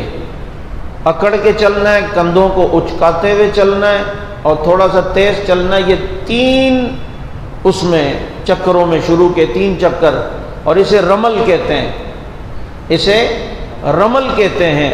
خواتین نہیں، پتہ چلا ساتھ میں بیگم بھی تو اس کو منع کرو، اس کو گھر پہ اتنا تڑیاں دیتی تھی، مجھے یہاں تو نہیں دینا، یہاں تو ذرا اکڑ نہیں دکھا، تو اس کو کہ یہاں ٹھیک ہو جا، ادھر اب مجھے اکڑنے دے ذرا۔ تو چنانچہ آپ وہاں پر 3 چکروں میں اکڑ کے چلیں، کندھوں کو اچکاتے ہوئے، اور یہ اللہ کے نبی کے صحابہ نے اس طرح کیا تھا۔ اللہ کو صحابہ کی ادائیں پسند آئیں، قیامت تک احرام میں عمرہ کرنے حج کرنے والے کو کہا کہ ایسا ہی کرو جیسے نبی کے ساتھیوں نے کیا تھا۔ حالانکہ آپ جانتے ہیں کہ اللہ کے گھر میں تو عاجزی دکھانی ہے، لیکن یہ سب کچھ کروا کر اللہ بتا رہا ہے دین میرے ماننے کا نام ہے، تمہاری چاہت کا نام نہیں ہے۔ میں نے اپنے گھر میں کہہ دیا اب یوں اکڑو تو اکڑو، تمہاری نہیں چلے گی، میری یہاں چلے گی۔ تو چنانچہ 3 چکروں میں مرد کیا کریں گے؟ بولیں رمل۔ اکڑ کے چلنے کو کیا کہتے ہیں؟ رمل۔ یہ استوا طریقہ احرام کی چادر یہ میں آپ کو بتلا چکا ہوں۔ 7 چکروں میں یہ آپ کا استوا رہے گا، کندھا آپ کا 7 چکروں میں کھلا رہے گا، لیکن رمل آپ نے شروع کے کتنے چکروں میں کرنا ہے؟ 3 چکروں میں، یہ رمل ہے۔ اب دوران طواف دعاؤں کا اہتمام کریں، تیسرا کلمہ پڑھیں، ہر جگہ کی الگ الگ دعا آتی ہے۔ حجر اسود کے قریب آئے تو اس کی ایک الگ دعا ہے، اللہم ایمانا بکا و تصدیقا بکتابکا و وفاء بعہدکا۔ آپ ملتزم کے قریب پہنچے تو وہاں ایک الگ دعا ہے، اور آپ جب میزاب رحمت کے قریب پہنچے وہ کتابوں میں لکھا ہے، لیکن علماء نے لکھا ہے کہ وہاں بہت سے لوگوں کو دیکھا ہے طواف کے دوران ہاتھ میں کتاب لے کے برٹا لگا رہے ہوتے ہیں، اور انہیں یہ بھی نہیں پتا ہوتا میں کیا مانگ رہا ہوں۔ تو بھائی اس سے پھر بہتر ہے آپ طواف کی طرف توجہ دے کر اپنے رب کی طرف توجہ دیں اور اپنی زبان میں مانگیں، اللہ مجھے یہ بھی دے دے، اللہ دیکھ تیرے گھر میں آ گیا ہوں۔ اللہ میں ہمارے ناراض لوگ کسی کے گھر چلے جاتے ہیں تو وہ ناراض بھی راضی ہوتے ہیں، اللہ دیکھ میں تیرے گھر کے چکر لگا رہا ہوں، چکر پہ چکر لگا رہا ہوں، اللہ مجھے معاف کر دے، اللہ میری یہ دعا قبول کر لے۔ تو یوں آپ چلتے ہوئے دعا کر سکتے ہیں، لیکن آپ جب رکن یمانی پہ پہنچیں جو حجر اسود سے پہلے کا کونا ہے، تو حجر اسود اور رکن یمانی کے درمیان جو کعبے کی دیواریں آئیں گی، اس درمیان آپ پڑھیں ربنا آتنا فی الدنیا حسنہ وفی الآخرۃ حسنہ وقنا عذاب النار۔ اور کتنی عجیب بات ہے، طواف کرتے ہوئے ہم اپنی سیلفیاں لے رہے ہوتے ہیں، سیلفیاں لے رہے ہوتے ہیں آن لائن اپنے گھر والوں کو، یار بھائی ادھر کس کے گھر پہ آئے ہوئے ہو، کچھ آداب ہے یا نہیں ہے، کچھ طریقہ ہے یا نہیں ہے۔ ان چیزوں سے احتیاط کریں، کعبے کی طرف دیکھنے سے اجتناب کریں، غیر محرم سے لمس ہونے، ان سے ٹچ ہونے سے بچنے کی کوشش کریں، دوران طواف باتوں سے اجتناب کریں، دعاؤں کا اہتمام زیادہ ہو، اور تیسرا کلمہ طواف کے دوران جو ہے وہ زیادہ ہونا چاہیے۔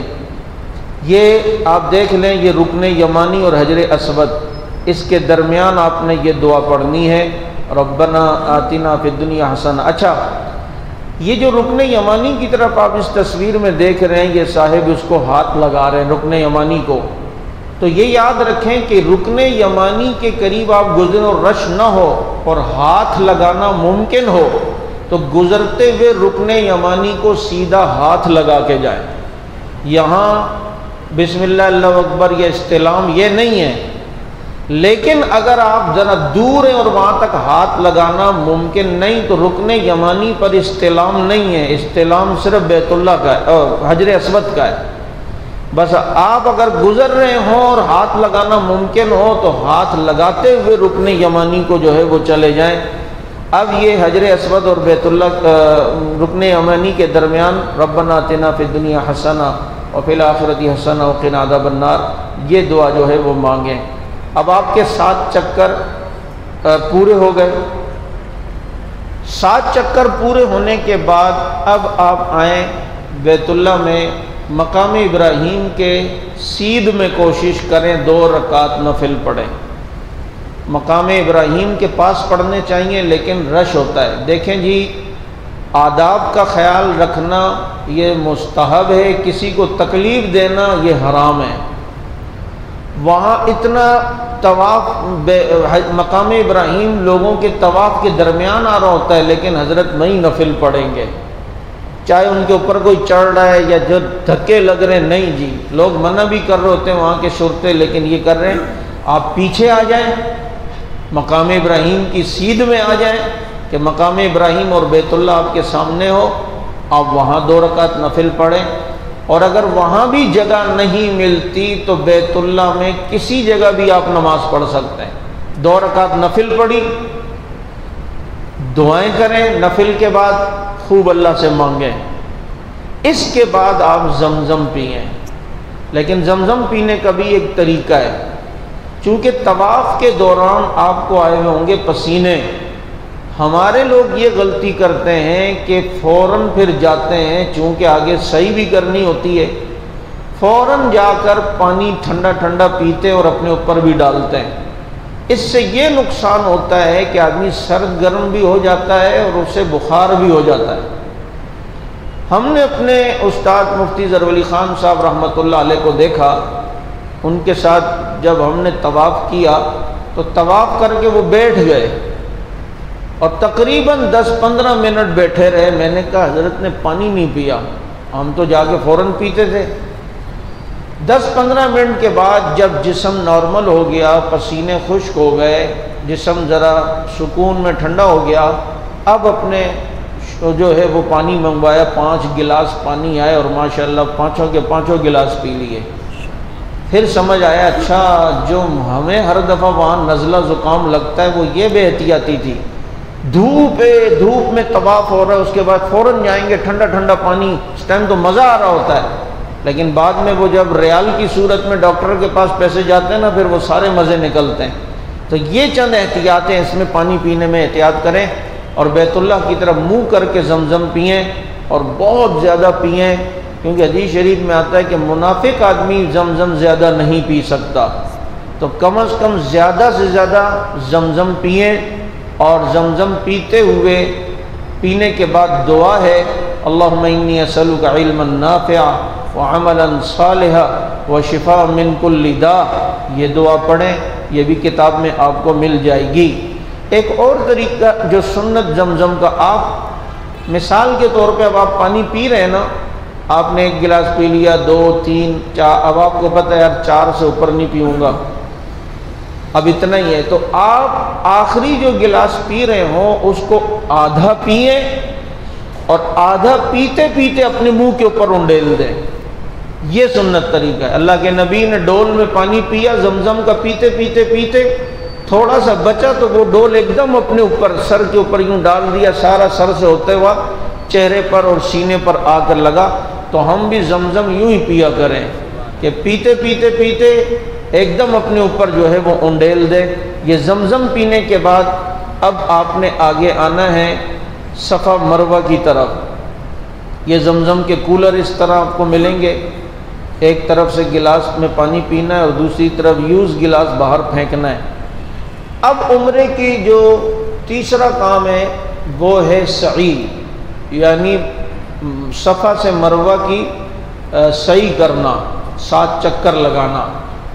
آپ جب صفا مروہ کی طرف جا رہے ہوں تو اس کی دعائیں بھی ہیں، وہ بھی کتابوں میں ہیں۔ چوتھا کلمہ پڑھتے ہوئے جائیں، ان الصفا والمروۃ من شعائر اللہ، یہ پڑھتے ہوئے جائیں۔ اور لا الہ الا اللہ وحدہ، یہ دعا چوتھا کلمہ جو ہے یہ پڑھتے ہوئے جائیں۔ اور آپ جب صفا پہ پہنچیں تو علماء نے تو لکھا ہے کہ بیت اللہ آپ کو نظر آئے تو آپ دعا کریں، لیکن اب ایسے پیک کر دیا گیا ہے جب ہم گئے تھے کہ بیت اللہ نظر نہیں آتا، تو بہرحال آپ صفا پہ پہنچ کر پہلے بیت اللہ کی طرف منہ کر کے دعائیں کریں۔ اور یہ دعا ضروری نہیں ہے، کوئی صفا پہ پہنچ کے فوراً صحیح کر دے تب بھی ٹھیک ہے، یہ باقی چیزیں میں مستحب چیزیں بتا رہا ہوں۔ دعا کریں اور اس کے بعد صفا مروہ کی سعی شروع کریں۔ اور صحیح کیسے کہ آپ نے صفا سے مروہ جانا ہے، جب آپ صفا سے مروہ گئے تو یہ آپ کا ایک چکر ہو گیا، آپ مروہ سے صفا ہے تو کتنے چکر ہو گئے؟ 2۔ بعض ایسے ہوتے ہیں کہ وہ صفا سے مروہ، مروہ سے صفا آتے ہیں، وہ سمجھتے ہیں ایک چکر ہو گئے، وہ 14 چکر ہو جائیں گے بھائی۔ تو آپ کی سعی کا 7واں چکر مروہ پہ جا کے ختم ہوگا۔ صفا سے آپ مروہ گئے، مروہ سے آپ صفا آئے، 2 چکر، پھر آپ صفا سے مروہ گئے تو کتنے چکر، پھر مروہ سے صفا آئے تو کتنے چکر، پھر صفا سے مروہ گئے کتنے، پھر مروہ سے صفا آئے کتنے، پھر جب صفا سے مروہ گئے 7۔ اب آپ وہاں 7ویں چکر کے بعد آپ جو ہے وہ دعا کریں، اور اس کے بعد آپ حلق کروا لیں یا قصر کروا لیں۔ خواتین اپنے بالوں کے نیچے پورے کے برابر تقریباً 1.5 انچ اتنے بال، 1 انچ بال کاٹ دیں اور کٹوا لیں، اپنے شوہر سے بعد میں بول دیں، یا دوسری جو عورتیں جو بال کٹوا چکی ہوتی ہیں ان سے کہہ دیں کہ وہ آپ کے بال پوروں سے نیچے جو ہے تقریباً 1 انچ کے قریب بال کاٹ دیں۔ عورت تو احرام سے نکل جائے گی، لیکن مرد کو باہر نائی کی دکان پہ جانا پڑے گا۔ اب آپ اگر اپنے بال کو اس طرح نہیں پھروانا چاہتے تو 1/4 کٹوانا ضروری ہے۔ ہمارے پاکستانی بھی وہاں لوگوں کی دیکھا دیکھی 2 بال بس کینچی سے کاٹتے ہیں اور ختم۔ یہ بھائی اس طرح کسی نے کیا تو اس کا عمرہ ادا نہیں ہوگا، اپنے پورے سر کے 1/4 بال کاٹنے ہوں گے، یا کم از کم گنجا ہونا پڑے گا جسے حلق کرنا کہتے ہیں۔ تو چنانچہ اس طرح آپ کیا کہتے ہیں، آپ کا عمرہ ختم ہو گیا حلق کرنے کے بعد۔ اب یہ جو صفا مروہ ہے اس میں ایک چیز آتی ہے میلین اخضرین، جہاں آپ نے مرد حضرات نے بھاگنا ہے۔ وہ ستون آئیں گے، اس کی تصویر، یہ تو صفا کی تصویر ہے، یہ مروہ کی ہے۔ یہ 2 ستون آئیں گے اس صورت میں، یہ سبز لائٹیں اوپر نظر آئیں گی آپ کو۔ تو جب یہ لائٹ کی جگہ شروع ہوگی تو مرد یہاں پر تھوڑا تیز چلے گا، بھاگے گا ذرا سا، اور وہ بھاگنا زیادہ سپیڈ سے بھی نہ ہو، لیکن یہاں سبز لائٹوں کا جتنا ایریا ہے وہ ہماری اس مسجد کے صحن جتنا تقریباً ہے، تو اتنے ایریے میں مرد بھاگ کے جائیں گے۔ اور آگے جا کے جو ہے اگر آپ کے ساتھ آپ کی خاتون ہے تو اس کا انتظار کر لیں تاکہ وہ بھی چلتے چلتے آپ سے آ کے مل جائے۔ تو چنانچہ اس جگہ پہ بھاگیں گے۔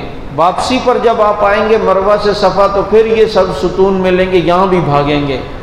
تو ہر چکر میں اس طرح جب میلین اخضرین پہ پہنچیں گے یہاں بھاگیں گے۔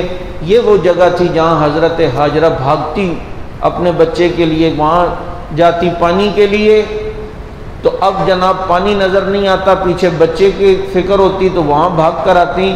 اس عورت کا بھاگنا اللہ کو پسند آیا، اللہ نے حاجیوں کو بھی اس کام پہ جو ہے وہ لگوایا کہ اب تم نے بھی ایسا ہی کرنا ہے۔ یہ دوسری تصویر صفا مروہ کی اوپر کی منزل کی ہے۔ یہ 4-5 منزلیں ہیں، کھلے چھت پر بھی صحیح ہوتی ہے، وہاں بھی لائٹیں لگی ہیں جہاں آپ نے بھاگنا ہے۔ اوپر کی جو ہے وہ جو منزل ہوگی اس میں صفا مروہ کی یہ صورت ہوگی جو آپ کے سامنے تصویر میں ہے۔ یہ جو پہلی تصویر ہے یہ والی جس پہ لکھا ہے سبز لائٹ، یہ نچلی منزل کی ہے، اور یہاں پر آپ جو ہیں وہ اگر صفا مروہ کی صحیح کریں گے تو ان لائٹوں کے درمیان جو راستہ ہے اس میں آپ نے بھاگنا ہے۔ اب چونکہ آپ کا عمرہ ہو چکا ہے اور عمرے کے بعد اب آپ جو ہیں وہ احرام کی پابندیوں سے الگ ہو گئے ہیں۔ اب آتا ہے اگلا مرحلہ۔ اب چونکہ آپ حج پہ گئے ہیں، آپ نے عمرہ تو کر لیا، اب آپ آ کے ہوٹل میں نہائیں گے، کپڑے چینج کریں گے۔ اب آپ نے اتنے دن ہوٹل میں رہ کر جو ہے وہ کیا کرنا ہے؟ تو یہ بلڈنگ میں رہنے کے آداب، تو زیادہ وقت کوشش کریں حرم میں گزاریں، نفلی طواف زیادہ سے زیادہ کریں۔ اچھا، ایک چیز مجھے شروع میں بتلانی تھی، رہ گئی۔ جن کا اس سال حج کا ارادہ ہے وہ ابھی سے روزانہ 1-1.5-2 کلومیٹر چلنے کی عادت ڈالیں، تاکہ ان کے وہاں پاؤں نہ سوج جائیں چل چل کے۔ وہ روزانہ، اگر ان کے گھر کی عورت کے بھی ارادہ ہے تو وہ بھی چلیں، تاکہ چلنے کی عادت ہو اور وہاں تھکاوٹ نہ ہو۔ تو بیت اللہ کو آپ نے زیادہ بیت اللہ میں وقت گزارنا ہے، ہوٹلوں میں نہیں، بازاروں میں نہیں۔ یہ ساری چیزیں یہاں بھی مل جاتی ہیں۔ بیت اللہ کو ایک طواف، بیت اللہ پر 120 رحمتیں روزانہ ہوتی ہیں، 60 رحمتیں طواف کرنے والے پر اترتی ہیں، 40 وہاں نماز پڑھنے والے پر، اور 20 رحمتیں صرف بیت اللہ کو دیکھنے والے پر۔ تو زیادہ تر وہاں حرم میں کوشش کریں کہ وقت گزاریں۔ اب ان دنوں بہت سے لوگ کوشش کرتے ہیں غار ثور اور غار حرا جانے کی، تو ٹھیک ہے، جانا کوئی وہ نہیں ہے، لیکن دیکھیں بھائی، ہم گئے ہوئے حج کے مقصد کے لیے۔ بعض دفعہ سمجھانے کے باوجود جو لوگ حج سے پہلے جب وہاں جانے کی کوشش کرتے ہیں، کسی کا پاؤں پھسل گیا تو ہڈی ٹوٹ گئی، کسی کا پاؤں ٹوٹ گیا، کسی کے جناب فریکچر ہو گیا، وہ حج کے مزوں سے بھی محروم ہوتا ہے۔ تو وہاں غار ثور غار حرا میں جانا فرض تو نہیں تھا، حج فرض تھا۔ ہمارے خاندان کی یہ خاتون ابھی 3 مہینے کی امید سے تھیں، وہ بھی غار حرا پہ جانے لگیں اور وہیں ان کو بلیڈنگ شروع ہو گئی اور مصیبت بن گئی۔ تو اس لیے اس طرح کی احتیاط کی جائے تاکہ ہمارے حج کے مقصد میں خرابی نہ آئے۔ تو زیادہ سے زیادہ نفلی طواف کریں۔ بیت اللہ میں نفل نماز پڑھنے سے بھی زیادہ افضل وہ نفلی طواف ہیں، نفلی طواف کریں۔ اور اگر کسی کا دوبارہ عمرے کا ارادہ ہے تو وہ عمرہ کر سکتا ہے، مسجد عائشہ چلا جائے، وہاں سے احرام کی نیت کرے، احرام باندھے اور غسل ہوٹل سے ہی کر کے چلا جائے، اور وہاں جا کر مسجد عائشہ ہو یا جورانہ ہو یا حدیبیہ ہے، یہ ساری جگہ سے احرام باندھا جا سکتا ہے۔ تو احرام کی وہاں 2 رکعت نفل پڑھ کے تلبیہ پڑھیں، احرام کی نیت کریں، احرام کی نیت کے بعد تلبیہ پڑھیں۔ آپ دوبارہ عمرہ بھی کر سکتے ہیں، لیکن علماء نے لکھا ہے کہ جتنا ٹائم آپ عمرے پہ جائیں گے آئیں گے لگائیں گے، اس سے بہتر ہے کہ آپ طواف کریں، آپ طواف زیادہ سے زیادہ ہو، کہ یہی بیت اللہ کی جو ہے وہ کیا کہتے ہیں بڑی عبادت ہے۔ بازار جانے سے اجتناب کیا جائے۔ رش کی صورت میں حجر اسود کو بوسہ دینے کی زیادہ کوشش نہ ہو، اور وہ تو شاید اس سال آپ دے بھی نہیں سکیں گے، کیونکہ وہ رمضان میں بھی انہوں نے دیواروں کے قریب باڑ لگا دی تھی، کعبے کو ہاتھ بھی نہیں لگانے دے رہے تھے۔ اور زیارات میں پہاڑوں پر چڑھنا، اس چیز سے جو ہے وہ حج سے پہلے احتیاط ہو تو بہت اچھا ہے۔ اب چونکہ اس کی تیسری سلائیڈ کا ہے، یہ ہمارا عمرہ ہو گیا، شروع کی احتیاطی تدابیر ہو گئی۔ آج ہم مکہ مکرمہ کی کچھ زیارات دکھائیں گے، اس کے بعد کل اہم سبق حج اور حج کے مسائل جو آپ کے سامنے انشاءاللہ آئیں گے۔ اب آپ چونکہ مکہ مکرمہ میں ہیں، آپ نے عمرہ بھی کر لیا، تو کوشش کریں حج سے پہلے پہلے ان جگہوں کی زیارات کر لیں، جس میں سب سے پہلے جبل ثور، جسے غار ثور بھی کہتے ہیں، جہاں اللہ کے نبی صلی اللہ علیہ وسلم ابو بکر صدیق رضی اللہ تعالیٰ عنہ کے ساتھ 3 دن جو ہے وہ گزارتے ہیں، اور صدیق اکبر رضی اللہ عنہ اپنے کندھوں پر اٹھا کر نبی کو لے کر یہاں گئے۔ یہ جبل ثور نیچے سے آپ نے دیکھنا ہے، یہ جو زیارتیں کروانے والے ہوتے ہیں یہاں بس لا کے نیچے روڈ پہ کھڑا کرتے ہیں، اوپر سے ہی دیکھتے ہیں۔ اچھا، میرا ایک عجیب ذوق ہے، میں چونکہ اس چیز کو اس لیے بتاتا ہوں تاکہ اوروں کو بھی فائدہ ہو۔ میں جب پہلی بار گیا، اللہ نے ایسی یہاں دعائیں ذہن میں ڈالیں، جس جگہ جاتا تھا سوچتا تھا یہاں کیا دعا مانگوں۔ یہاں پہنچ کر میں نے دعا مانگی کہ اللہ جیسے ابو بکر صدیق رضی اللہ عنہ نے نبی سے وفا کی، تو مجھے بھی نبی سے ایسی وفا کرنے کی توفیق عطا فرما، کیونکہ اس جگہ تو یہی دعا زیادہ مناسب لگی مجھے۔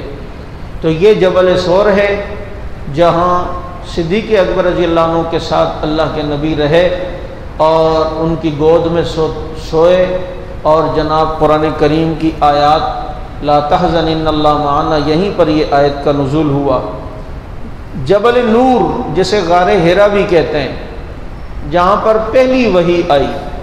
غار حرا سے غار ثور زیادہ اونچا ہے، اور غار حرا پہ چڑھنا آسان ہے کہ سیڑھیاں بنی ہوئی ہیں، غار ثور پر چڑھنا یہ بہت مشکل ہے اور کافی ٹائم لگتا ہے۔ یہ غار حرا ہے، اس کو بھی نیچے ہی سے دکھایا جاتا ہے، اوپر زیادہ چڑھنے کی میں نے کہا حج سے پہلے کوشش نہ کریں، کوئی اور مسئلہ نہ بنے۔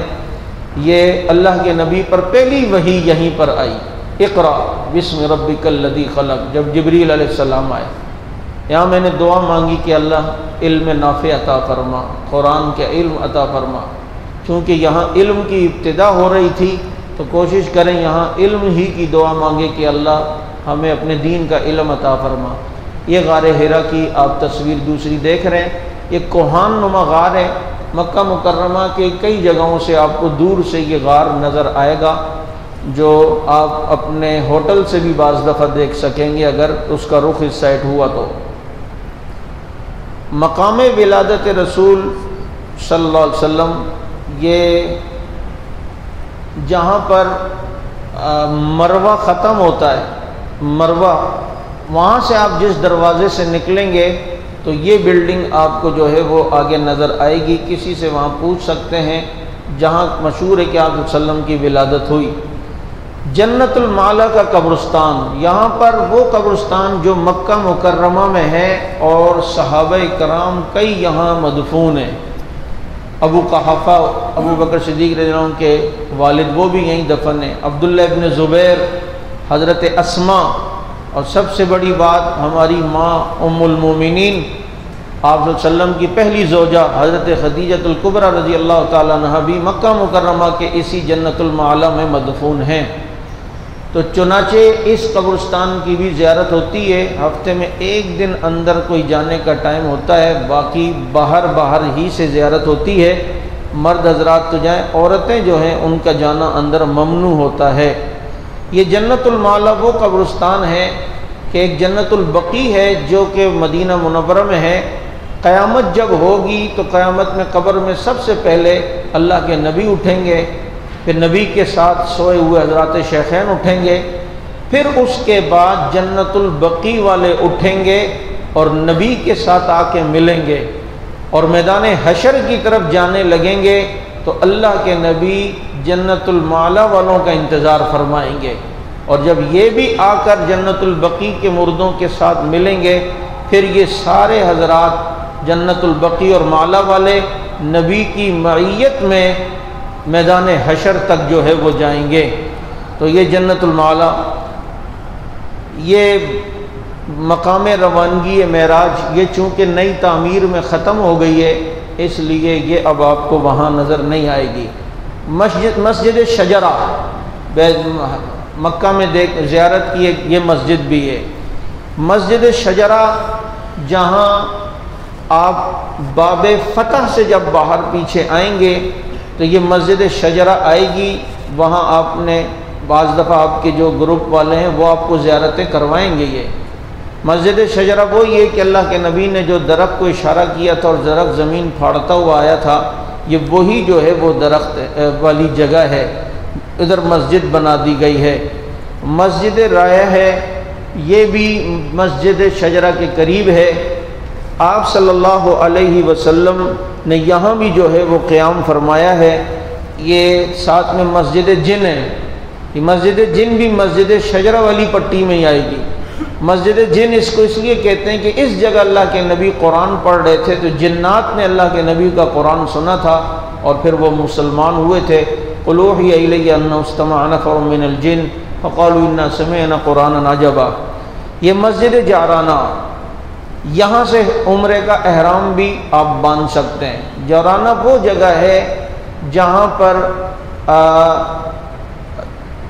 حنین کے جو جنگ حنین جہاں ہوئی تھی وہاں کے شہداء کی قبریں بھی اس کے اچھا یہ آپ کو گائیڈ بھی نہیں بتائے گا، میں آپ کو بتا دوں جعرانہ کے آپ یعنی آپ کا رخ اگر قبلے کی طرف ہوگا تو آپ اپنی الٹی سائڈ دیکھیں گے ایک دیوار باؤنڈری ٹائپ کی کھینچی ہوئی ہوگی، کوئی پریشان ہونے کی ضرورت نہیں ہے، وہاں کچھ ٹائر وائر کچھ رکھا ہوا اس کے اوپر چڑھ کے آپ دیکھیں گے اسی باؤنڈری کے اندر حنین کے شہداء صحابہ کرام کی قبریں بھی ہیں، جو ہر ایک کو نہیں پتہ کہ یہاں قبریں ہیں۔ عموماً لوگ مسجد جعرانہ کی وہ کر کے آ جاتے ہیں زیارت، وہاں پر صحابہ کرام کی قبریں بھی ہیں اس سائڈ باؤنڈری کے اندر۔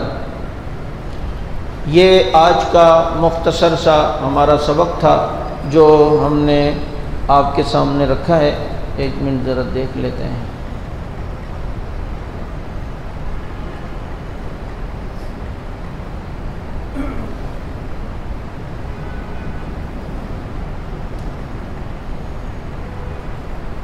کسی کو کوئی مسئلہ پوچھنا ہو تو پوچھ لیں، خواتین کو کوئی مسئلہ پوچھنا ہو تو وہ پرچی میں لکھ کے پوچھ سکتے ہیں۔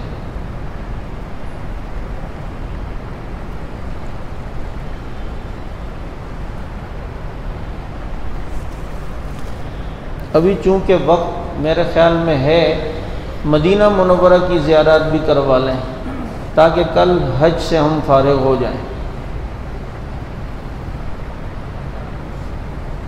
لیکن مدینہ منورہ کی زیارات یہ بھی انشاءاللہ 10-15 منٹ لگیں گے، یہ مکہ مکرمہ سے زیادہ ہیں ذرا۔ مدینہ منورہ کا سفر یہ بہت احتیاط کا سفر ہے۔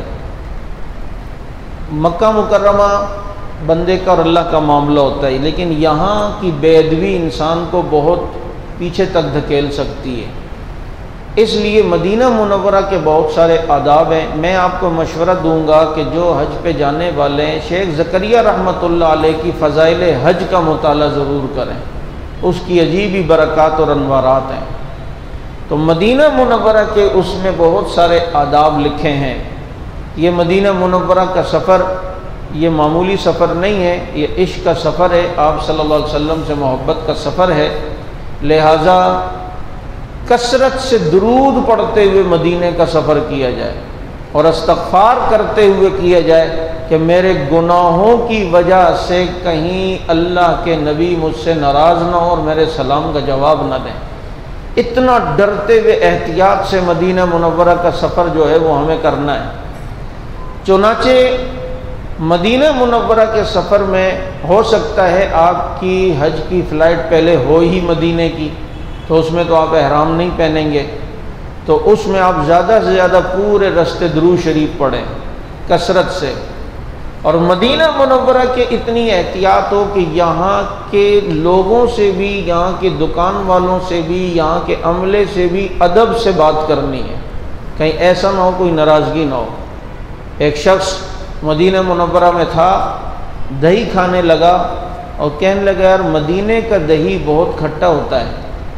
رات کو اللہ کے نبی خواب، اچھا اس نے کہا ہمارے ہندوستان کا دہی میٹھا ہے، یہاں کا دہی بہت کھٹا ہے۔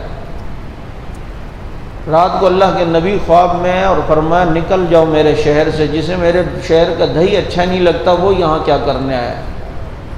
اس نے علماء سے پوچھا میرے ساتھ تو یہ ہو گیا، انہوں نے کہا اب تو نکلنا پڑے گا، ابھی تو نکلو، اللہ کے نبی نے فرمایا۔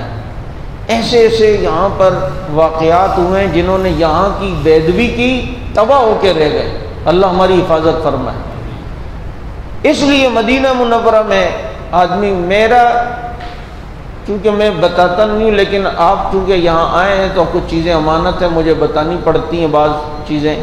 میرا ایک معمول ہے، چونکہ ہمارے حضرات مدینہ منورہ میں ننگے پاؤں چلتے تھے، اب ظاہر بات ہے ہم تو نہیں کر سکتے، ادھر گرمی ہے اور ننگے پاؤں چلنا ناممکن ہے، تو میری کوشش ہوتی ہے کہ مدینہ منورہ کے لیے الگ چپل رکھتا ہوں، بالکل نیو ڈبہ پیک۔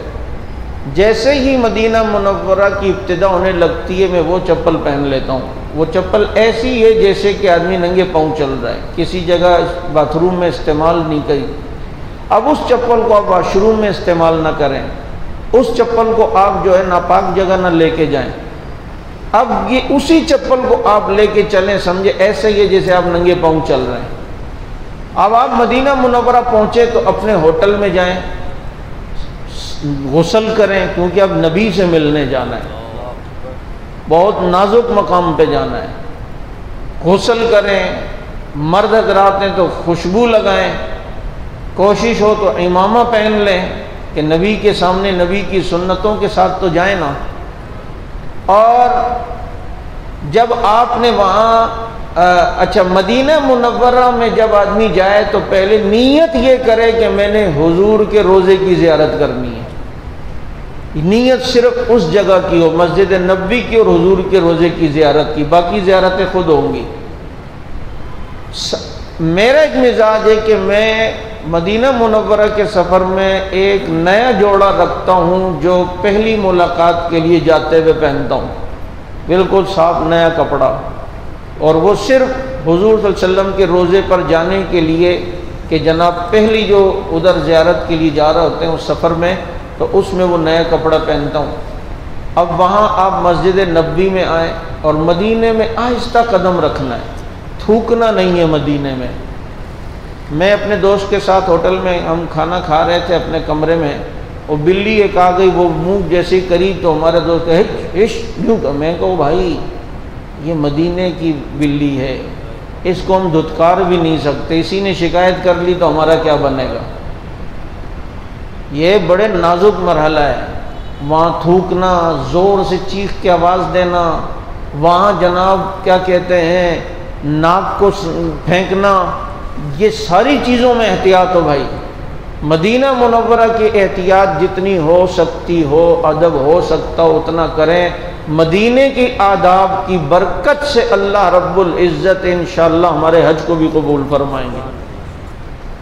اب آپ آہستہ قدموں کے ساتھ مدینہ منورہ مسجد نبوی میں آئیں، سیدھا قدم رکھیں، پہلے مسجد میں داخل ہوتے ہوئے 2 رکعت نماز تحیۃ المسجد پڑھیں۔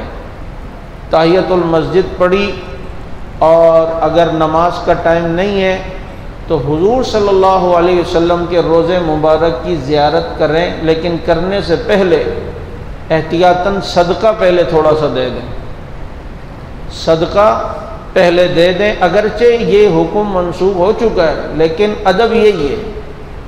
اور کوشش ہو، میری کوشش ہوتی ہے اگر میں دن میں 5 بار بھی روزے پر زیارت کے لیے سلام کے لیے جاتا ہوں تو ہر بار صدقہ ضرور دے کے جاتا ہوں۔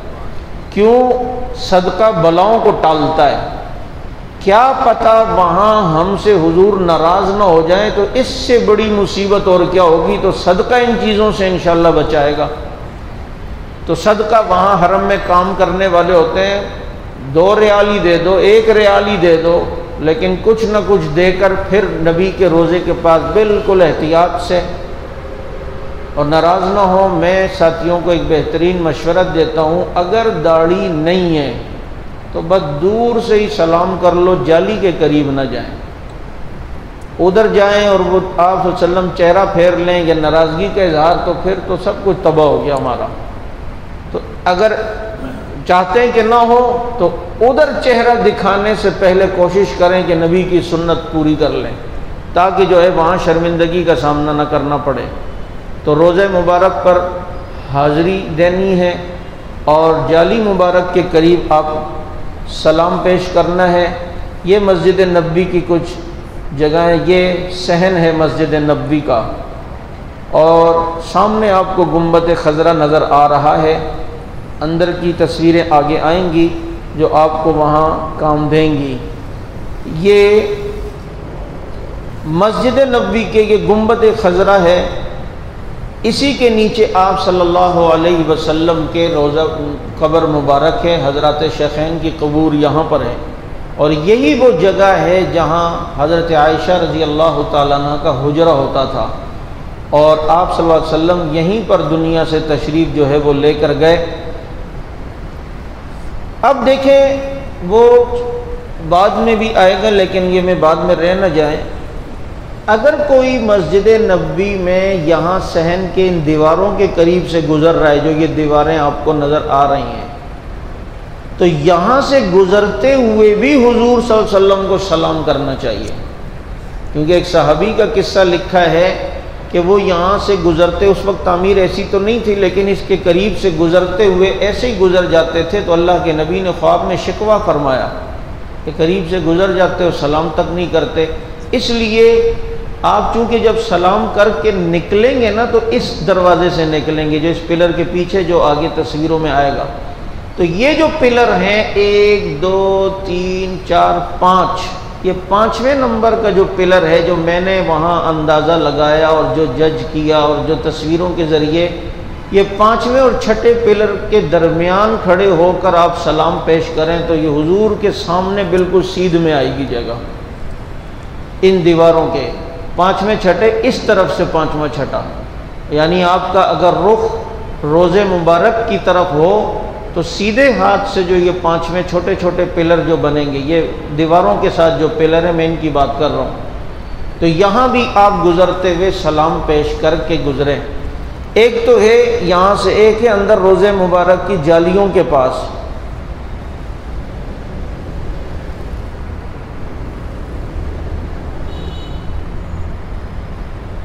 یہ کچھ زیارات اور ہیں، یہ گنبد خضرا کی فضائی تصویر ہے اور یہ ترکی عمارت ہے۔ یہ جو آپ پلر دیکھ رہے ہیں، یہ والا پہلا پلر جو گنبد کے قریب ہے، یہ کچھ ملی میٹر حجر اسود کی مخالف سمت میں جھکا ہوا ہے، کچھ ملی میٹر، اور یہ اس زمانے کے وہ عاشق لوگ ہوتے تھے، حضور سے محبت کرنے والے، یہ اس لیے انہوں نے تھوڑا سا یوں جھکا کے کہ اگر کبھی مدینے میں زلزلہ آئے، جیسا کہ حدیث میں ہے کہ قیامت سے پہلے زلزلہ آئے گا اور جتنے منافق ہوں گے مدینے سے باہر نکل جائیں گے، تو یہ اگر زلزلہ آئے بھی تو یہ جو مینار ہے یہ گنبد خضرا پہ نہ گرے بلکہ دوسری سائڈ گرے، تو یہ احتیاطی تدابیر جو ہے وہ انہوں نے کی ہے۔ یہ جو آپ دروازہ دیکھ رہے ہیں گنبد کے نیچے اور پلر کے نیچے جو دروازہ ہے، آپ سلام پیش کر کے یہاں سے نکلیں گے انشاءاللہ، اس جگہ سے آدمی نکلتا ہے، اور اس کے بعد یہ جو آپ دیکھ رہے ہیں لائٹ کے ذریعے سے، لیزر لائٹ میں گھما رہا ہوں، یوں آپ نکل کے جب آپ اس رخ پہ چلنا شروع کریں تو وہ پلر جو میں کہہ رہا تھا دیوار کے ساتھ والے، وہ یہ جگہ بنتی ہے، یہاں بھی کھڑے ہو کر گزرتے ہوئے آپ سلام پیش کریں۔ آپ صلی اللہ علیہ وسلم کے روضے مبارک کے قریب جب جائیں، تصویریں نہ ہوں، سیلفی نہ ہو، موبائل بالکل سائلنٹ کرنا ہے، وائبریشن پہ بھی نہیں رکھنا۔ زائر درگاہ نبی جائے ادب ہے، آئے نہ تیرے دل کے دھڑکنے کی صدا بھی، آہستہ قدم نیچی نگاہ پست صدا ہو، خوابیدہ ہیں یہاں روح رسول عربی۔ وہاں اونچا نہیں بولنا، اپنی سانسیں لینا بھی بعض دفعہ دشوار ہوتے کہ اسی کی آواز سے کہیں بےادبی نہ ہو جائے، بس عاشق بن کے جانا ہے، ادب کی انتہا کر کے، کیونکہ یہ دنیا کا سب سے نازک مقام ہے نبی کی روضے کی جالیوں کے سامنے۔ یہاں کامیاب ہو گئے تو آگے سارے منظر کامیاب۔ وہاں لوگ فون پہ لگے ہوئے ہوتے ہیں، اماں میں یہاں پر آیا ہوں، ابے اماں کے بچے ابھی جو ہے وہ ادھر حضور کے سامنے تو باتیں کر رہا ہے۔ سن لیں، یہاں حضور کے سامنے گفتگو کرنا، یہ سلام پیش کرنا، حضور خود سنتے ہیں، اس لیے اس چیز کی احتیاط ہو۔ جب آپ صلی اللہ علیہ وسلم کے جالی مبارک کے سامنے آئیں، جو جگہ بنی ہوگی جو آگے کی زیارتوں میں آ بھی جائے گی، یہ ہے جی،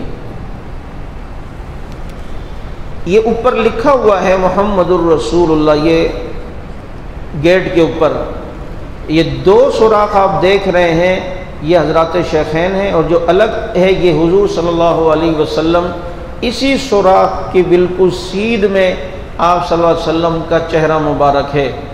تو یہاں کھڑے ہو کر ادب سے نگاہوں کو نیچے کرتے ہوئے، ہاتھ کو چھوڑ کر، ہاتھوں کو باندھ کے نہیں، ہاتھوں کو چھوڑ کر ذرا سی تیز آواز میں، یعنی زیادہ تیز آواز بھی نہ ہو اور بالکل دل میں بھی نہ ہو، ذرا ہلکی آواز میں یہاں آپ نے سلام پیش کرنا ہے۔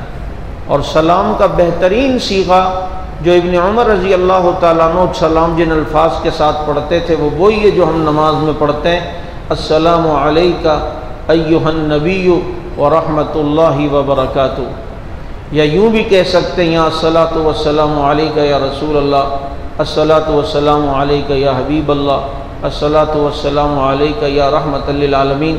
وہ یہاں بھی جو ہے یہ چونکہ یہاں آپ صلی اللہ علیہ وسلم خود سن رہے ہیں، اس لیے یہاں یا کے ساتھ ہم جو ہیں چونکہ دور سے کوئی پڑھتا ہے فرشتے پہنچاتے ہیں، اور قبر کے پاس جو پڑھتا ہے تو آپ صلی اللہ علیہ وسلم خود سنتے ہیں، اس لیے یہ صیغہ اور اس صیغے کے ساتھ بھی جو ہے وہ درود پاک پڑھا جا سکتا ہے۔ اور یہاں پھر آپ کے پاس جو کتاب ہوگی اس میں دعا بھی ہوگی، آپ صلی اللہ علیہ وسلم سے شفاعت کی درخواست کریں کہ اللہ کے نبی آپ میری شفاعت کریں، قیامت کے دن آپ میری شفاعت فرمائیے گا، میں آپ کا جو ہے وہ امتی ہوں۔ میری سوچ تھی کہ میں اپنے بچوں کو عمرہ کراؤں اور ان کو یہاں سلام کروا دوں، کیونکہ بچے تو گناہوں سے پاک ہوتے ہیں، اور حضور صلی اللہ علیہ وسلم نے اگر میرے بچے کے سلام کے جواب میں وعلیکم السلام کہہ دیا تو اس کا تو مستقبل بن جائے گا۔ میں اپنے بیٹے کو بھی الحمدللہ نے توفیق دی، لے کے گیا، اس نے یہاں سلام پیش کیا اور اس کی برکات اللہ نے دکھائیں، بچہ قرآن کا حافظ بھی بن گیا۔ بچیوں کو لے کے گیا اور ان کو بولنے کی عمر کہ جناب سلام کس طرح پہلے سے سکھا کے، تاکہ وہ سلام کریں حضور جواب دیں، ان کا بیڑا پار ہو گیا۔ اب ایک بیٹی رہتی ہے، دعا کریں اللہ تعالیٰ وہ بھی انتظام فرمائے کہ وہ بھی جائیں، ہم سب جائیں۔ یہاں آپ صلی اللہ علیہ وسلم کو سلام پیش کرنا ہے۔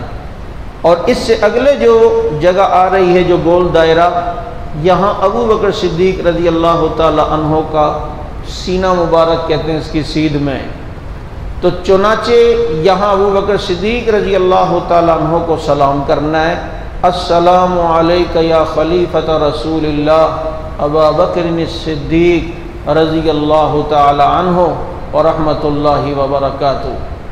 اور اس سے آگے السلام علیکہ یا امیر المومنین عمر بن الخطاب رضی اللہ تعالی عنہ ورحمۃ اللہ وبرکاتہ۔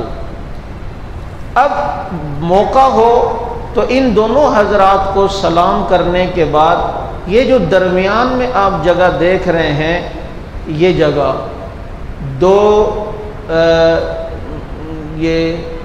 اس ایری دوبارہ آپ یہاں آئیں دونوں حضرات کو سلام کرنے کے بعد، اور یہاں کھڑے ہو کر بھی ایک سلام ہے، السلام علیکہ یا وجیع رسول اللہ یا وزیر رسول اللہ، اے حضور کے ہم نشینوں اور اے حضور کے وزیروں آپ کو سلام ہو۔ اور اس کے بعد بغیر ہاتھ اٹھائے یہاں سے دعا کرتے ہوئے چلے جائیں، یہ بھی دعا کی قبولیت کی جگہ ہے۔ یہ میری نظر میں دنیا کا سب سے نازک مقام ہے، جہاں شور کی آواز نہ ہو، اپنی مستورات سے کہیں، چونکہ اسی کے بالکل اپوزٹ سائڈ بیک سائڈ ہے، خواتین کو وہاں سے سلام پیش کرنے کے لیے چھوڑا جاتا ہے، تو اپنے گھر کی مستورات کو کہنا بھائی یہاں کسی سے باتیں نہیں کرنی، یہاں جب جا رہی ہو کوئی سہیلیاں نہیں بنانی، پتہ چلا کہ اچھا اللہ ادھر آؤ ادھر سے چلنا، نہیں یہاں تو بولنا ہی نہیں ہے، ذرا سی آواز تیز ہو گئی تو مصیبت ہمارے لیے نہ بنے، اتنی احتیاط جو ہے وہ ہونی چاہیے۔ یہ آپ صلی اللہ علیہ وسلم کی جالی مبارک ہے، تیری جالیوں کے پیچھے تیری رحمتوں کے سائے، جسے دیکھنی ہو جنت وہ مدینہ دیکھ آئے۔ یہ اچھا بعض دفعہ جو پہلی بار جا رہے ہوتے ہیں نا، یہ جو آپ تصویر دیکھ رہے ہیں اور اس کی یہ الٹی سائڈ جو دو سوراخ نظر آ رہے ہیں اور یہ جالی مبارک، وہ سمجھتے یہاں سے شروع ہو گیا وہ یہیں سے سلام پیش کر کے آگے نکلتے، نہیں، یہ پہلا مرحلہ یوں آئے گا، اور اس کے بعد روضے مبارک جہاں صلی اللہ علیہ وسلم کی قبور مطہرہ ہیں، قبر جو ہے اور ان حضرات کی قبریں ہیں، یہ بعد میں آئے گا، تو یہ آپ نے یوں سلام جو ہے وہ پیش کرنا ہے۔ یہ ذرا خاکہ دیکھ لیں، قبر مبارک کے بارے میں جو تحقیق وہ یوں ہے کہ آپ صلی اللہ علیہ وسلم کی قبر مبارک اس طریقے سے ہے، یہ اور ذرا سا نیچے ہو کر یہ ابو بکر صدیق رضی اللہ عنہ کی قبر مبارک ہے، اور یہ حضرت عمر رضی اللہ عنہ کی قبر مبارک ہے۔ ہم لوگ جو سلام پیش کرتے ہیں نا وہ یہاں سے، یہ اوپر جو مواجہ شریف لکھا ہے، تو حضور کو سلام پیش کرنے کے لیے ہم بڑے سوراخ جو آپ کو گول دائرہ نظر آ رہا ہے یہاں کھڑے ہوتے ہیں. تو یہ دیکھیں حضور کے سینے مبارک کے سامنے آ رہا ہے. ابو بکر صدیق رضی اللہ تعالیٰ عنہ کو پیش کرنے کے لیے یہ دوسرے نمبر کا جو دائرہ ہے یہاں کھڑے ہوتے ہیں. تو یہ ابو بکر صدیق رضی اللہ تعالیٰ عنہ کے سینے کے سامنے آ رہا ہے. تیسرے نمبر پہ جو آپ کو دائرہ نظر آ رہا ہے یہاں ہم حضرت عمر رضی اللہ عنہ کو سلام پیش کرنے کے لیے کھڑے ہوتے ہیں. تو یہ حضرت عمر رضی اللہ عنہ کے سینے کے سامنے جو ہے یہ آ رہا ہے. تو یہ تاکہ اس لیے بتایا تاکہ وہاں سلام پیش کرتے ہوئے آپ کو حیت پتہ ہو کہ یہ یوں ہو رہا ہے. یہ سارے صیغے ہیں وہاں سلام پیش کرنے کے جو آپ جو ہیں وہ کیا کہتے ہیں یاد کر سکتے ہیں. یہ حضرات شیخین کو سلام پیش کرنے کے الفاظ ہیں، یہ بھی کتابوں میں یہ یاد کر کے جائیں تاکہ وہاں جا کر جو ہے آپ کو سلام پیش کرنے میں مزہ بھی آئے. اور باقی مدینہ منورہ کی کچھ زیارات ہیں وہ آپ کو بتائے جائیں. یہ باب السلام صرف دیکھ لیں، مرد حضرات اس دروازے سے سلام پیش کرنے کے لیے داخل ہوں گے، اسے باب السلام کہتے ہیں. اور یہاں سے سیدھا آگے چلیں گے تو وہ جنت کا ٹکڑا آئے گا جہاں آپ صلی اللہ علیہ وسلم مدفون ہیں. اللہ تعالیٰ میں سمجھ عمل کی توفیق عطا فرمائے. کل چونکہ حج ہے اور حج کا سبق ہے اور مدینہ منورہ کی بعض زیارات ہیں، اور حج کے طریقہ اہم مسائل، دم کب آتا ہے کب نہیں آتا، کب بکری ذبح کرنی پڑتی ہے غلطی پر، کس غلطی پر اونٹ ذبح کرنا پڑتا ہے، تاکہ یہ چیزیں ہمیں پتہ چلے اور ہم ان غلطیوں سے بچیں. آپ کے علم میں جو حضرات جانا چاہتے ہیں انہیں بھی دعوت دیں تاکہ ان حضرات کو بھی حج کے ان ارکان طریقہ کار سے آگاہی ہو. اللہ پاک سمجھ عمل کی توفیق عطا فرمائے. سبحانک اللہ